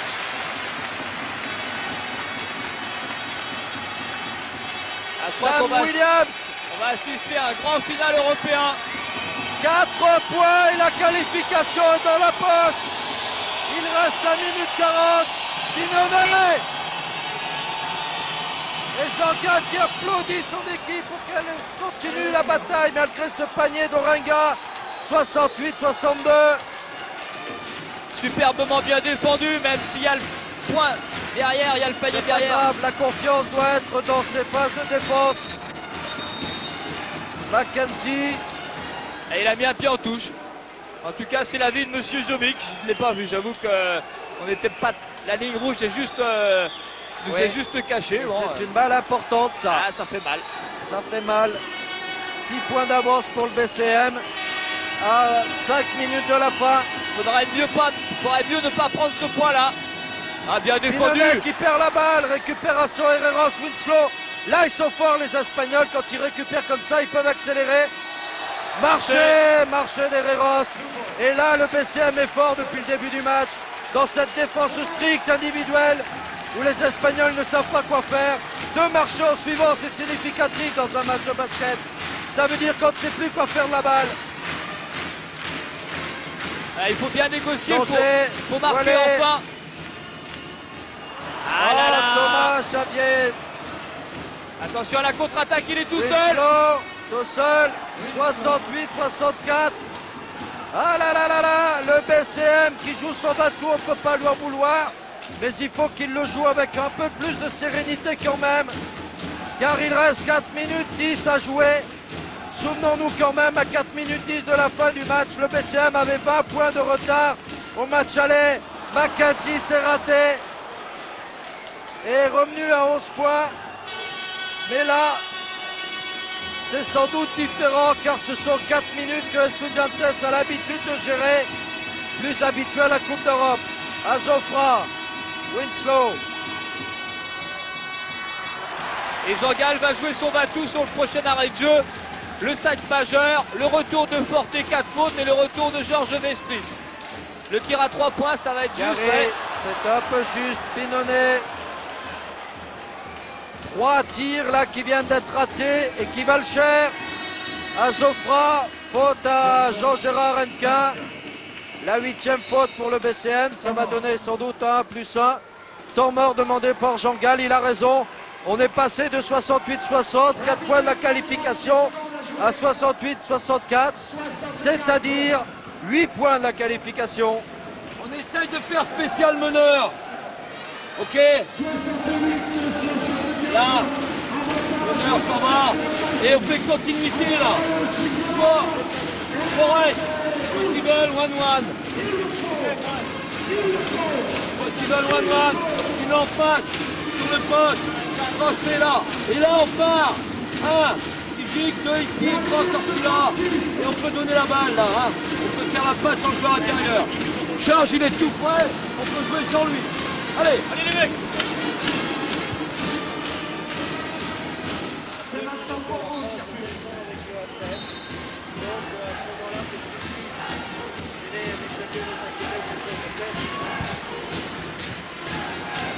Et les bonnes vieilles recettes de cuisine de Jean-Gal qui reviennent à la surface, vous l'avez entendu. La spéciale meneur. Oui, la à midi, spéciale vous du mangez, chef, là. vous mangez la spéciale du chef à midi. Hein. Ah, c'est Et important. ça, c'est important, Zofra. C'est le premier Qui qui rate. sur lancer franc, c'est le premier, c'est vrai. C'est le premier raté aussi dans la partie par un joueur. Mackenzie, Winslow, faute à Pinonet ou Winslow, Quatrième. Pinonet la 4e. Ah là là, 3 minutes 23. Faut Ce jouer en qui serait dessous. bien, c'est d'en provoquer. Faut jouer intérieur maintenant pour que lui fasse sa 5e. Sinon, de toute façon, il défend plus comme c'est lui qui tient la maison en défense. Faut jouer intérieur. Le tournant du match. Peut-être que le PCM ne sera pas qualifié, mais cette 4e faute de Pinonet, c'est important. Elle va changer les données dans les 3 minutes 23 qui restent à faire. 3e espagnol à 4 De fautes. lancer franc pour Mackenzie, le premier réussi.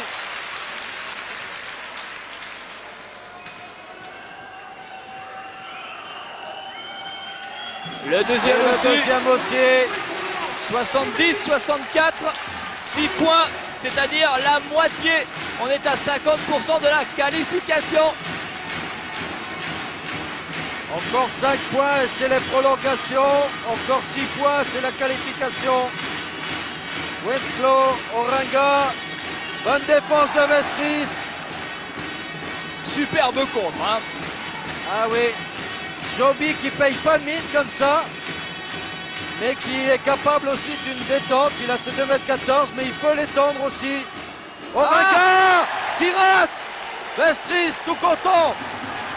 2,45 à jouer, 70-64. Le panier qu'il faut rentrer à 3 points, c'est encore mieux. Faute à Winslow.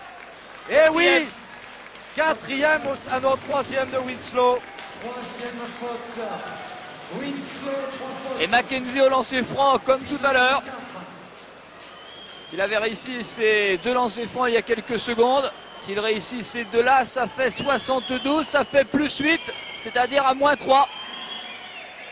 -3 de la qualification, bien sûr.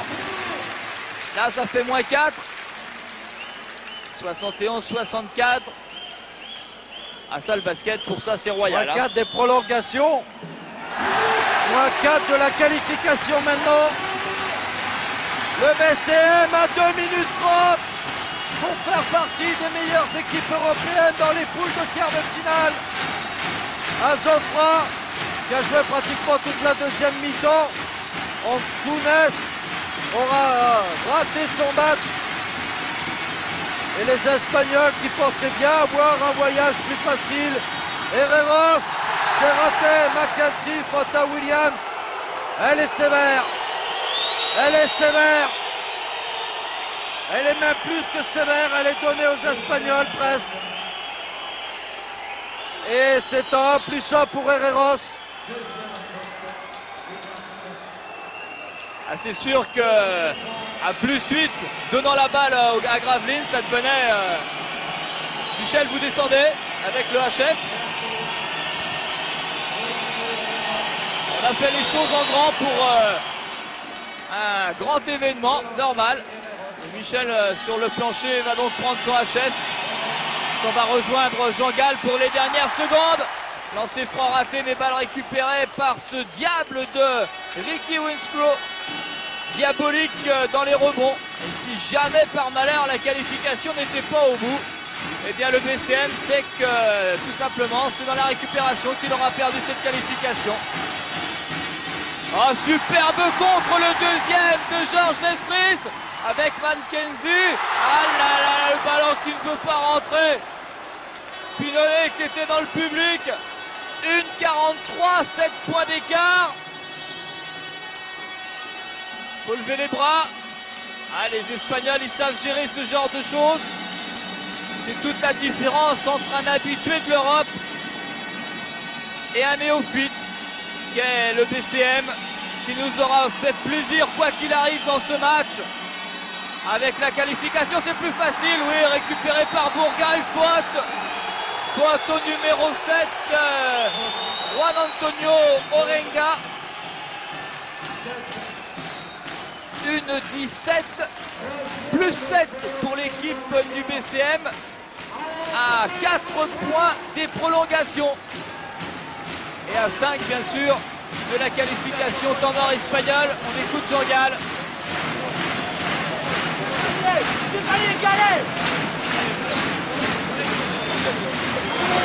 Les gars, il faut prendre un peu de risque. On attaque. 3 points. Soit par Forest, Red et Olivier. On a 3 shooters extérieurs.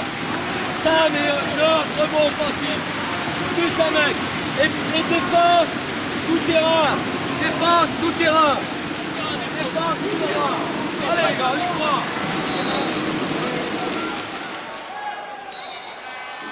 Vous avez entendu Jean-Gall, c'est simple. On prend des risques en attaque. La victoire n'a pas d'importance, seul compte la qualification. Thierry, je suis à côté de Jean-Gall, peut-être juste une impression. Jean, c'est jouable. Jean, Laurent, votre impression, j'aurais trop énervé. Jean, c'est jouable. Jean, c'est jouable. Jean. Je sais pas si c'est jouable, qu'est-ce que tu veux que je te dise? Jean-Gall, toujours aussi énervé. Égal à lui-même. 1,17 à jouer. 73-65. Le deuxième est important. 74-65. 9 points d'avance pour le BCM. À 2 points des prolongations. Un grand moment de basket pour le nord de la France, Nord-Pas-de-Calais, Picardie bien sûr, puisque on a la chance d'avoir deux équipes de basket, Saint-Quentin et le BCM chez les garçons. On parle pas des filles qui sont qualifiées, les filles d'Orchy en Coupe Ronchetti. Alors forcément, c'est tout le peuple basket et plus tous les sportifs du nord de la France qui sont derrière. Olivier Bourga et faute au numéro 4 espagnol, Carlos Montes. Le public est debout. Et Jean Gall qui demande une intentionnelle. Jean Gall qui demande une intentionnelle contre Montes sur cette récupération de Bourga. Deux lancers francs qui valent de l'or pour le BCM. Changement côté BCM. C'est Bourga qui devait sortir. Jean Gall vient de faire signe que Gary qui devait le remplacer ne va pas rentrer. Le temps de lancer franc. Après ce lancer franc, 45 secondes du bonheur pour le BCM. Le premier réussi. Un moment important, car s'il réussit le deuxième, Olivier Bourga du haut de son mètre 96, égalité parfaite à 49 secondes du coup de sifflet final, égalité parfaite, Sam Williams tout seul, et faute à Pinolet, c'est la cinquième faute à Pinolet, les Espagnols complètement en déroute. C'est du délire. Michel, demandez peut-être un mot à Xavier Wallet qui est à côté de vous. Parce qu'il est déchaîné comme ça a été un grand bonhomme du match. Xavier, vous y croyez? Ouais. Enfin là, c'est pas encore fini là. Hein. Mais on y croit. Mais c'est pas encore fini. L'inquiétude et l'espoir, c'est les deux sentiments du BCM. Sam Williams, 43 secondes. 76-65. S'il met ce point-là, ce lancer franc-là, le BCM est qualifié à 43 secondes de la fin de ce match. Gravelines est qualifié pour le prochain tour de la Coupe d'Europe, mais il reste 43 secondes. S'il met celui-là, c'est important, car ils seront obligés de jouer à 3 points peut-être. Thierry Jean Gall qui vient demander dans la Mackenzie. Il a demandé à Frédéric de faire pression. Faute, Olivier Bourga, sa cinquième. Et deux lancers francs pour Antunes qui est revenu en jeu, bien sûr, normal. Quand on est meneur de jeu de l'équipe d'Espagne, on sait gérer ces secondes-là. Autrement dit, s'il réussit ces deux-là, l'équipe du BCM n'est plus qualifiée et même éliminée de la Coupe d'Europe, mais l'équipe de BCM aura 30 secondes. Écoutez et regardez. Il a de l'expérience, le bougre. Il a raté son match à cause des fautes. Faut qu'il rate le deuxième.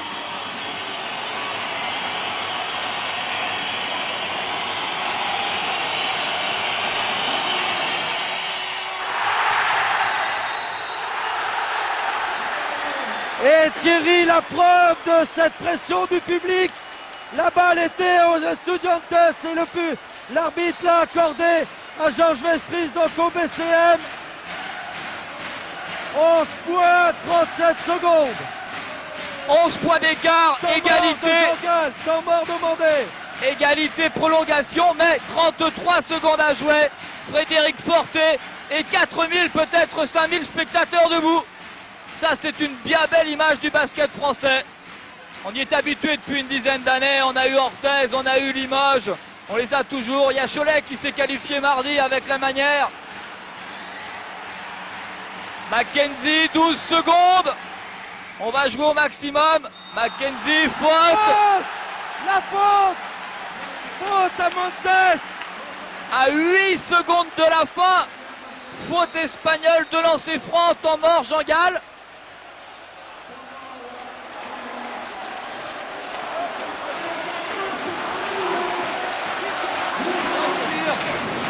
Points d'écart, égalité parfaite sur l'ensemble des deux matchs. Combien t'as de temps mort encore? Combien t'as de temps mort? J'ai fini. Oh! Défense! Tout terrain, mais pas trop en pression. Non. Ok. Homme homme.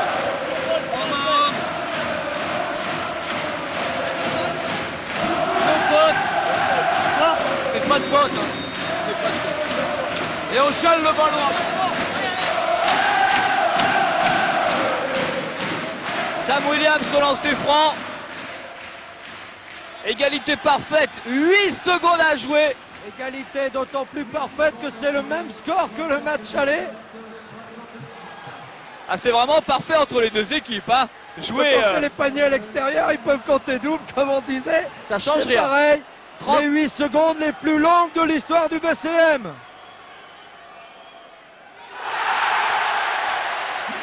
« 12 points d'avance pour Gravelines, qui à cet instant-là est bien sûr qualifié pour le prochain tour de la Coupe d'Europe pour les quarts de finale en poule. Le deuxième de Sam Williams, c'est raté, un point d'avance pour la qualification. Et une faute à Frédéric Forté, pas évidente du tout sur ce diable de Ricky Winscoe. Autrement dit, il va tirer 2 lancers francs. Il a la possibilité de ramener le score à 10 points, c'est-à-dire la qualification pour Madrid. Il restera alors 5 secondes de jeu, 5 secondes au BCM pour l'emporter. A priori, tout est encore jouable et une lourde responsabilité bien sûr maintenant sur les joueurs du BCM qui viennent de perdre Frédéric Forté, c'était sa 5e faute. Plus 12 à 5 secondes. Gravelines, Grand-Fort Philippe est qualifié, mais la balle dans les mains espagnoles. Égalité parfaite. J'oserais pas dire qu'il faut qu'il rate celui-là, mais il y a beaucoup de gens qui le pensent. Hein. Je peux vous dire qu'ici tout le monde le pense, et nous presque aussi, car on s'est attaché à cette équipe du BCM. 5 secondes, 68-78. L'équipe de Gravelines Gary, est éliminée. Oh, c'est fini. Estudiantes qualifié sur ce coup du sort. Les premières impressions, Jean, vos premières impressions après ce match fantastique, beaucoup de déception. Ouais, ben, c'est évident, on est passé si près de l'exploit, mais je pense qu'on a démontré qu'on était digne de l'Europe. Digne de l'Europe et surtout digne d'aller chercher la qualification à l'extérieur, digne de jouer dans ce championnat de France. Qu'est-ce que vous pouvez reprocher ce soir? Comment vous expliquez? Les joueurs ont fait le maximum. Et c'est vrai qu'on perd peut-être le match sur une petite erreur, mais je répète, l'équipe a été exemplaire et elle a fait vraiment un grand match. Et je répète, Gravelines a été digne de l'Europe. On vous retrouvera l'an prochain pour l'Europe en espérant que les joueurs se remettent sur ce coup du sort.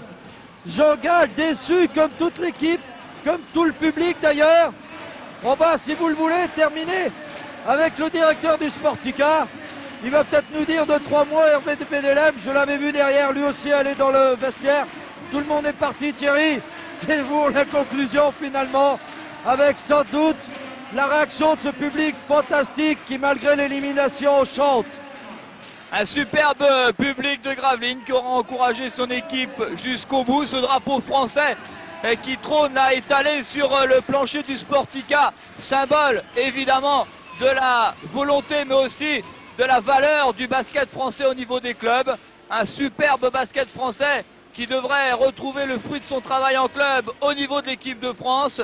Quant à Gravelines, il a montré qu'il avait la pointure européenne grâce notamment à des jeunes joueurs, grâce aussi à un superbe entraîneur Jean Gall. Score aller 77-66 pour les Espagnols, score retour 78-68 pour Gravelines. Il manque un tout petit point. On vous souhaite une excellente journée. C'était Michel Vieux, Thierry Adam depuis le Sportica. Excellente journée et à très bientôt pour du basket sur FR3 dès dimanche 12h05 pour notre traditionnel Midi 3 Sport. Il y aura du basket, du volley et du hockey sur glace. À bientôt.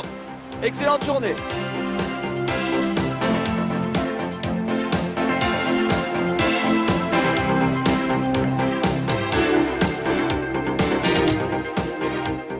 Regardez bien ce monsieur.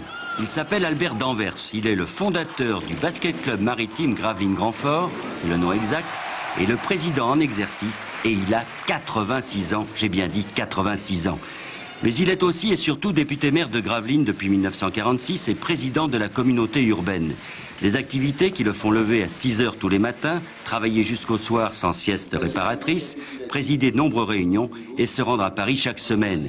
Il conduit, comme vous et moi, à croire que les années n'ont pas de prise sur lui. Un très grand match contre Antibes. Je fais comme tout le monde et ça me réussit. Et quand même, à 86 ans, avoir toutes les activités que vous avez... C'est comme si les années n'étaient pas passées. J'avais cet amour d'une belle ville il y a 50 ans, et puis je continue comme si rien ne s'était passé, comme si le temps n'avait pas de prise. S'il a pu réaliser son rêve, Albert d'Anvers le doit à la centrale nucléaire installée depuis 10 ans et qui lui fournit les subsides pour restaurer, embellir sa ville et construire des installations sportives à rendre jaloux bon nombre de grandes villes. Car pour lui, le sport a toujours été le moteur de sa vie. J'ai commencé à jouer sur de l'herbe vraie. Et avant le match, il fallait soi-même se préoccuper de la mise en place des panneaux. Ça glissait sur des badins, quelquefois on les recevait sur l'épaule quand on ne mettait pas le clou assez vite. Et après quoi, ça a été un peu mieux avec des escarbilles qu'on appelle la cendrée, ce qu'on appelle de la cendrée. Mais le plus difficile était de trouver quelques mètres carrés de terrain nécessaires pour une aire de jeu. Le fait d'être allé en déplacement d'abord à bicyclette, rustine en poche, avec la précaution d'avoir une pompe à vélo, au moins une. Et puis après, tout ça, ça a été la vie sans discontinuer. Et maintenant, quand vous voyez le club que vous avez fondé en Coupe d'Europe, ça vous fait C'est drôle, plus que le jour et la nuit entre la situation d'aujourd'hui et celle que j'ai connue il y a 60 ans. Car j'ai ici, dans cette région, créé le basket, fondé le basket. Ajoutez à cela qu'il a été 2 fois international, finaliste du championnat de France en 24, et vous comprendrez que malgré un agenda chargé, il consacre beaucoup de temps encore au basket. N'a-t-il pas fait venir un autre passionné comme lui pour diriger son équipe, Jean Gall? Lorsqu'il a fait appel à mes services, je lui ai répondu présent parce que je l'aime bien, je l'admire et j'avais une certaine dette morale avec lui. Cette dette date de 40 ans. Albert d'Anvers avait fait rentrer Jean Gall chez Solac, actuel sponsor de l'équipe, à croire que la boucle est bouclée, que les deux hommes sont prêts à réussir leur pari, faire de Gravelines une grande équipe. Mercredi en Coupe d'Europe, ils sont passés à un point de l'exploit, un lancer-franc manqué contre un autre réussi. Qu'importe, l'équipe a été formidable et promet des lendemains qui chantent. Il y a des défaites qui valent des victoires. Vous pouvez être fiers de ce que vous avez fait ce soir. Vous avez été exemplaire. Et tout le monde est content, Tout le monde est content, Quand de temps en temps je regarde en arrière et que je me dis en 60 ans, nous en sommes là, c'est pas si mal. Je ne sais pas ce qu'on fera encore dans 60 ans, mais je crois qu'on ne peut pas aller beaucoup plus haut. Leur récente défaite en Coupe d'Europe par une victoire en championnat face à Pau Orthez. Ils ont été largement au-dessus des paniers et ont terminé en beauté 107-85. Pierre Young subjugué. Le BCM était en état de grâce hier soir devant son public. D'un bout à l'autre du match, il a joué comme on fait la fête, sans jamais laisser la moindre chance à l'équipe de Pau Orthez. Visiblement, les Gravelinois voulaient en quelque sorte se racheter après leur élimination de la Coupe d'Europe. Le BCM a su opposer une défense efficace, sans couac et presque sans faille. À l'attaque, Mackenzie, à lui tout seul, a marqué 39 points. À la mi-temps, Gravelines avait pris une confortable avance de 22 points. L'objectif était dès lors de ne pas commettre à nouveau certaines erreurs du passé, mais cette fois-ci, l'équipe de Jean Gall ne s'est pas fait grignoter son avantage.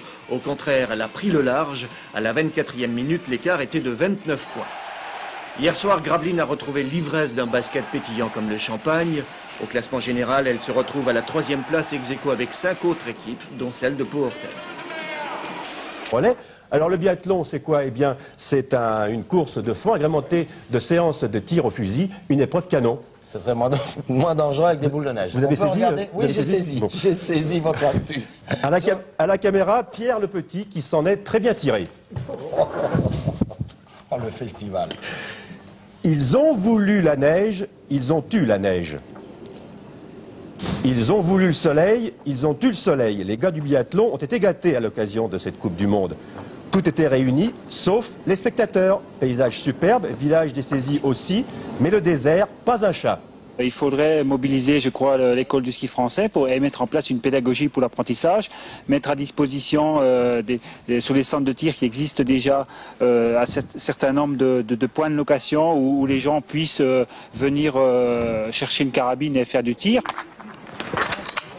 Dans l'esprit du grand public, le biathlon, c'est d'abord le tir. Et c'est un peu vrai, car les Français ont perdu quelques médailles dans les séances de tir. Depuis, on sait cibler ces courses. On s'entraîne vraiment comme des pros et là, bon, on arrive à maturité dans un sport où effectivement il faut vraiment, c'est un sport d'expérience, le tir. Et je pense que c'est uniquement dû à ça. Pour se lever de rideau au saisie, les Français n'ont pas cassé une patte à un canard. Mais la saison est longue. Devenus les meilleurs tireurs du monde, il leur reste à acquérir un bon fond. En ski, bon, sur une course d'une heure, on peut avoir un passage à vide, une faiblesse et puis se reprendre, quoi. Alors qu'en tir, on n'a pas le droit à l'erreur pratiquement, quoi. Il faut toujours que le petit mette sa caméra là où on ne lui a pas demandé de la placer. Il a surpris les Français au grattage, mais ça n'a pas été suffisant pour les retrouver au tirage. On attendait les spatules d'Hervé Flandin dans les talons des favoris. Eh bien, Flandin, le numéro 90, n'a pu se classer que 27e. Et c'est finalement Gilles Marguet, 18e, qui a saisi sa chance. Ils nous ont bien servi, c'est vraiment difficile, j'ai jamais vu des pistes comme ça, et c'est vraiment très très physique, et c'est les meilleurs qui sont devant, quoi. C'est une piste où il faut avoir une grosse santé. Il en avait une drôle de santé de chez Pikov le soviétique. Il a tout gagné au saisie, le 20 km, le 10 km et le relais. Cet officier de l'armée rouge a encore monté de grade, car il a laissé le double champion olympique à plus de 2 minutes. Rutsch, l'ex-allemand de l'Est, n'a pas encore trouvé la bonne glisse en ce début de saison, mais il n'aura que 29 ans dans 14 mois aux Jeux Olympiques d'Albertville. À la deuxième place, derrière donc l'inaccessible soviétique Sergueï Tchepikov, on relève un certain Luck. Good Luck. C'était le 742e stade 2 de Richard Diot. Vous voyez qu'à l'occasion, il s'est surpassé. Alors, patinage artistique, Jean Marquet, qui peut le plus, peut le moins. Au championnat de France, on attendait Surya Bonali, qui est championne du monde junior. Il était normal qu'elle devint championne de France. Et pour la troisième fois consécutive, effectivement, elle est championne de France. C'est tout à fait normal. Il ne pouvait pas en être autrement. Et c'est une belle façon de fêter ses 17 ans qu'elle a eu hier. Alors, elle a montré une nouvelle fois ses progrès en chorégraphie. Et elle a montré aussi qu'elle sautait toujours aussi bien puisqu'elle a réussi tous ses triples sauts. Et nous allons en avoir maintenant un petit extrait. Surya Bonali, donc, avec un programme de triple très chargé. Et vous le voyez ici réussi avec ce triple Lutz d'entrée. Il n'y a pas eu de quadruple dans son programme. Un très très beau programme. En amélioration sur le plan artistique, et c'est tout à fait ce qu'il faut qu'elle réussisse. Elle travaille avec Annick Gaillaguet, sa chorégraphie, elle y prend beaucoup de plaisir désormais, elle ne pense plus qu'au saut. Il faut qu'elle se libère de cette réputation de simple acrobate de la glace et qu'elle devienne vraiment une patineuse complète. Et il semble que ce soit en bonne voie. Dans tous les cas, il le faut absolument déjà pour les championnats d'Europe qui auront lieu dans un peu plus d'un mois à Sofia.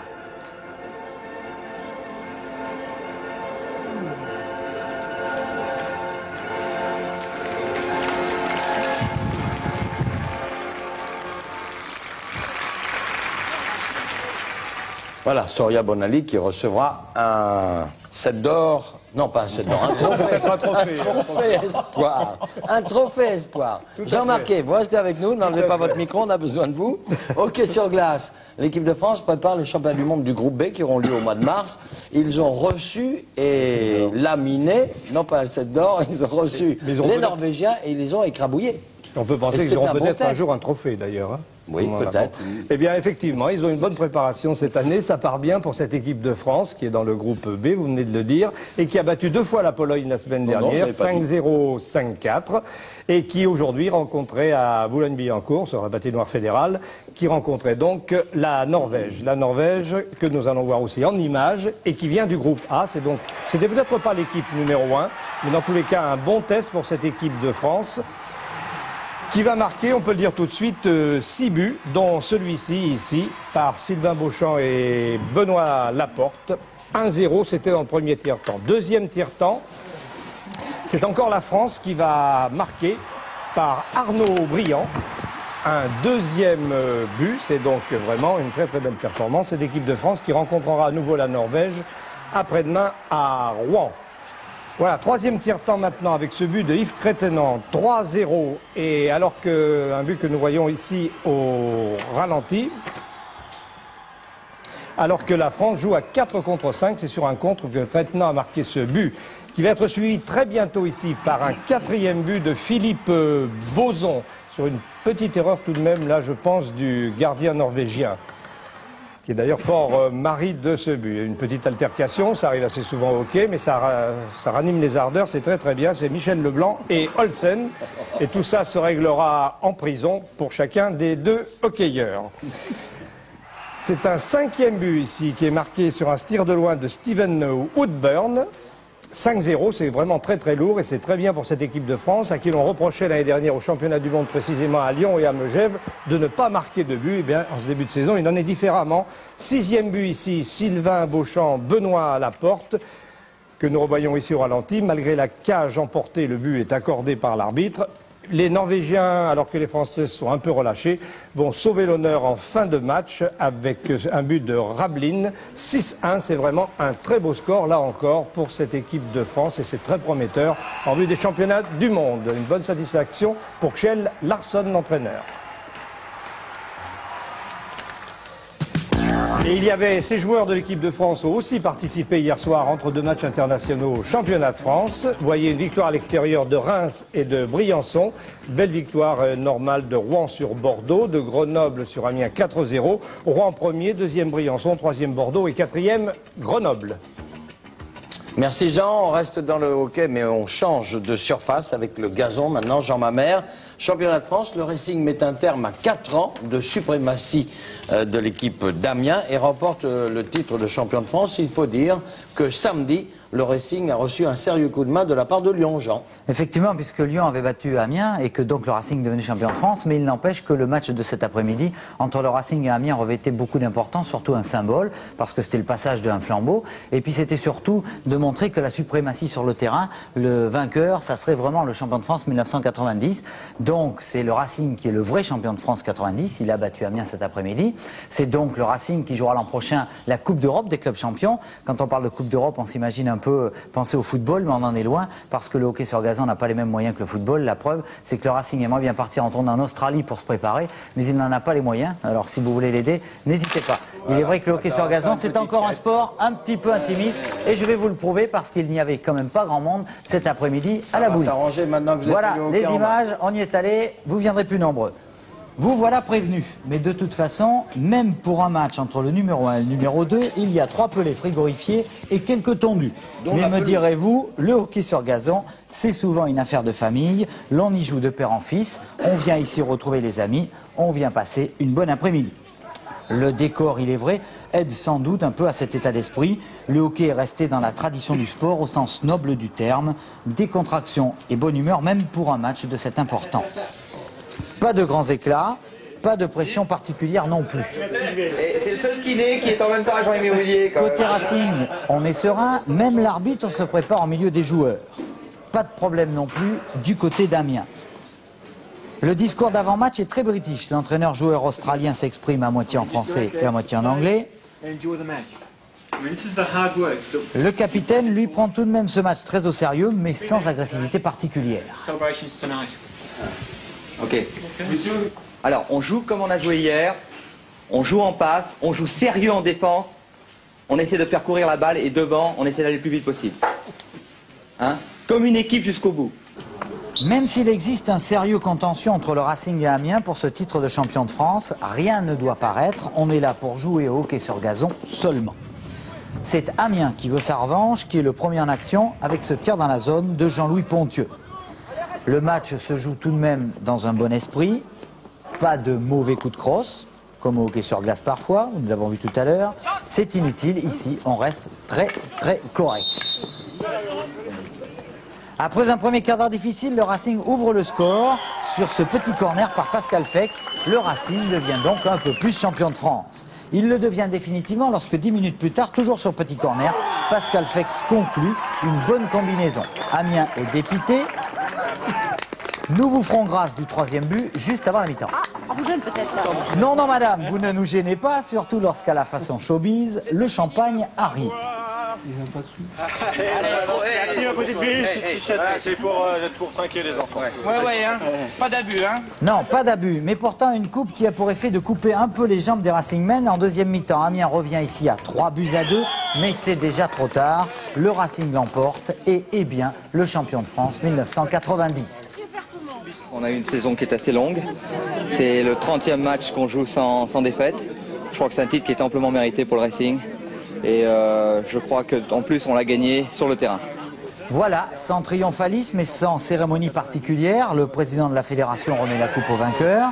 C'était une après-midi presque ordinaire d'une journée de championnat de hockey sur gazon.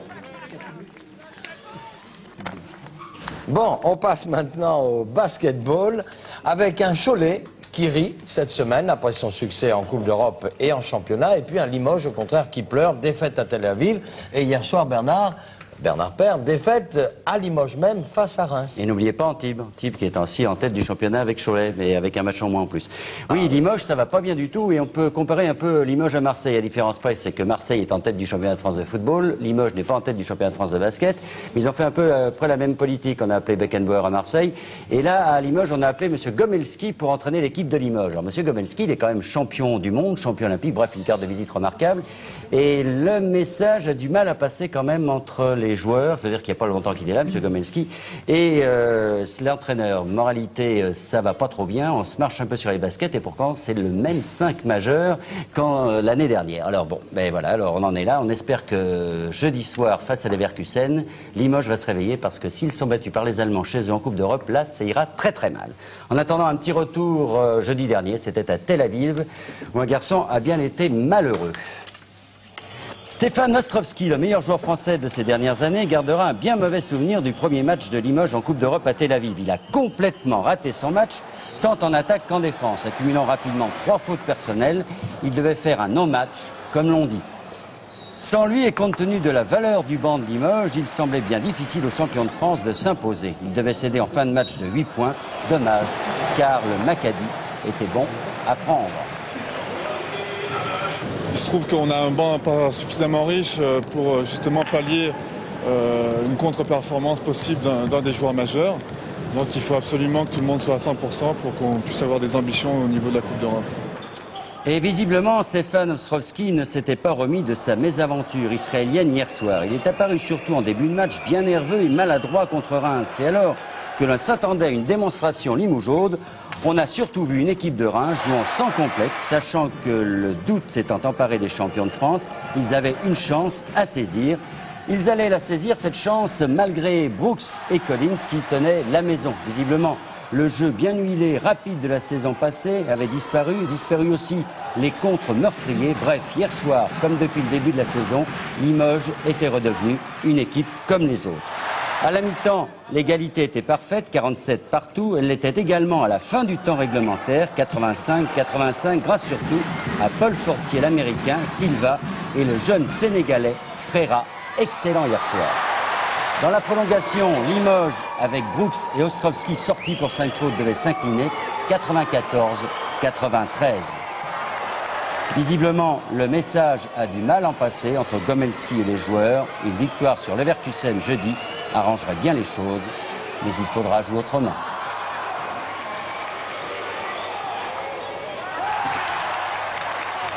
Cette saison est partie de travers, on a du mal à récupérer ces travers et on s'en sort pas actuellement. On a des hauts, des bas, on a des hausses, des sautes de régime et c'est inexplicable. On est capable de faire un super match contre les Leverkusen jeudi. Il faudrait parce que sinon je crois que c'est fortement compromis, aussi bien en Coupe d'Europe qu'en championnat, parce que à cela le moral va tomber et puis ça sera la dégringolade. Alors à jeudi. Et si Limoges connaît des problèmes, en revanche, Cholet et Antibes vont bien. 2 victoires à l'extérieur, celles de Villeurbanne à Roanne et de Gravelines à Saint-Quentin. Défaite de Pau-Orthez à Dijon, mais dans l'ensemble, des marques très serrées. Au classement, Antibes et Cholet sont en tête, mais Antibes compte un match en moins. Limoges et Mulhouse sont à 1 point. Pau-Orthez à 2 et Gravelines à 3. Mais les nordistes comptent eux aussi un match en moins à jouer contre Le Mans. En National 1B, c'est la promenade pour l'Accro-Lyon, net vainqueur de Voiron et qui compte 3 points d'avance sur Tours et 6, je dis bien 6 sur Cognac, Voiron, Levallois, Caen et Berck. Et chez les dames, une seule victoire à l'extérieur, celle de Lyon à Strasbourg. Châles continue en battant Orchy alors que Mirande a défait Montferrand, le Racing Mulhouse et Aix-Bordeaux. Au classement, Châles compte 4 points d'avance sur Mirande et Aix, le Racing est 4e à 5 points. On passe maintenant au volleyball. Francis Maroto, un événement à Fréjus. Pour la première fois depuis 5 ans, Fréjus en championnat s'incline dans sa salle. L'auteur de l'événement, c'est Lyon. C'est vrai. En fait, oui, exactement. En fait, c'est l'histoire de 2 amalgames, de 2 osmoses qui n'ont pas encore complètement pris. D'abord, Fréjus a perdu beaucoup de joueurs. Ndiapet est parti à Cannes, Josserand à Bordeaux et puis Haug à Lyon. Et justement, Lyon, ils ont du mal aussi, les joueurs lyonnais, à composer une équipe homogène, tout simplement parce qu'il y a effectivement l'arrivée de plusieurs joueurs. Alors, ce qui se passe surtout, c'est de voir une équipe comme Fréjus, qui a été finaliste de la Coupe des Champions la saison dernière, qui ne peut plus aligner que 7 joueurs. 7 joueurs sur la feuille de match, simplement.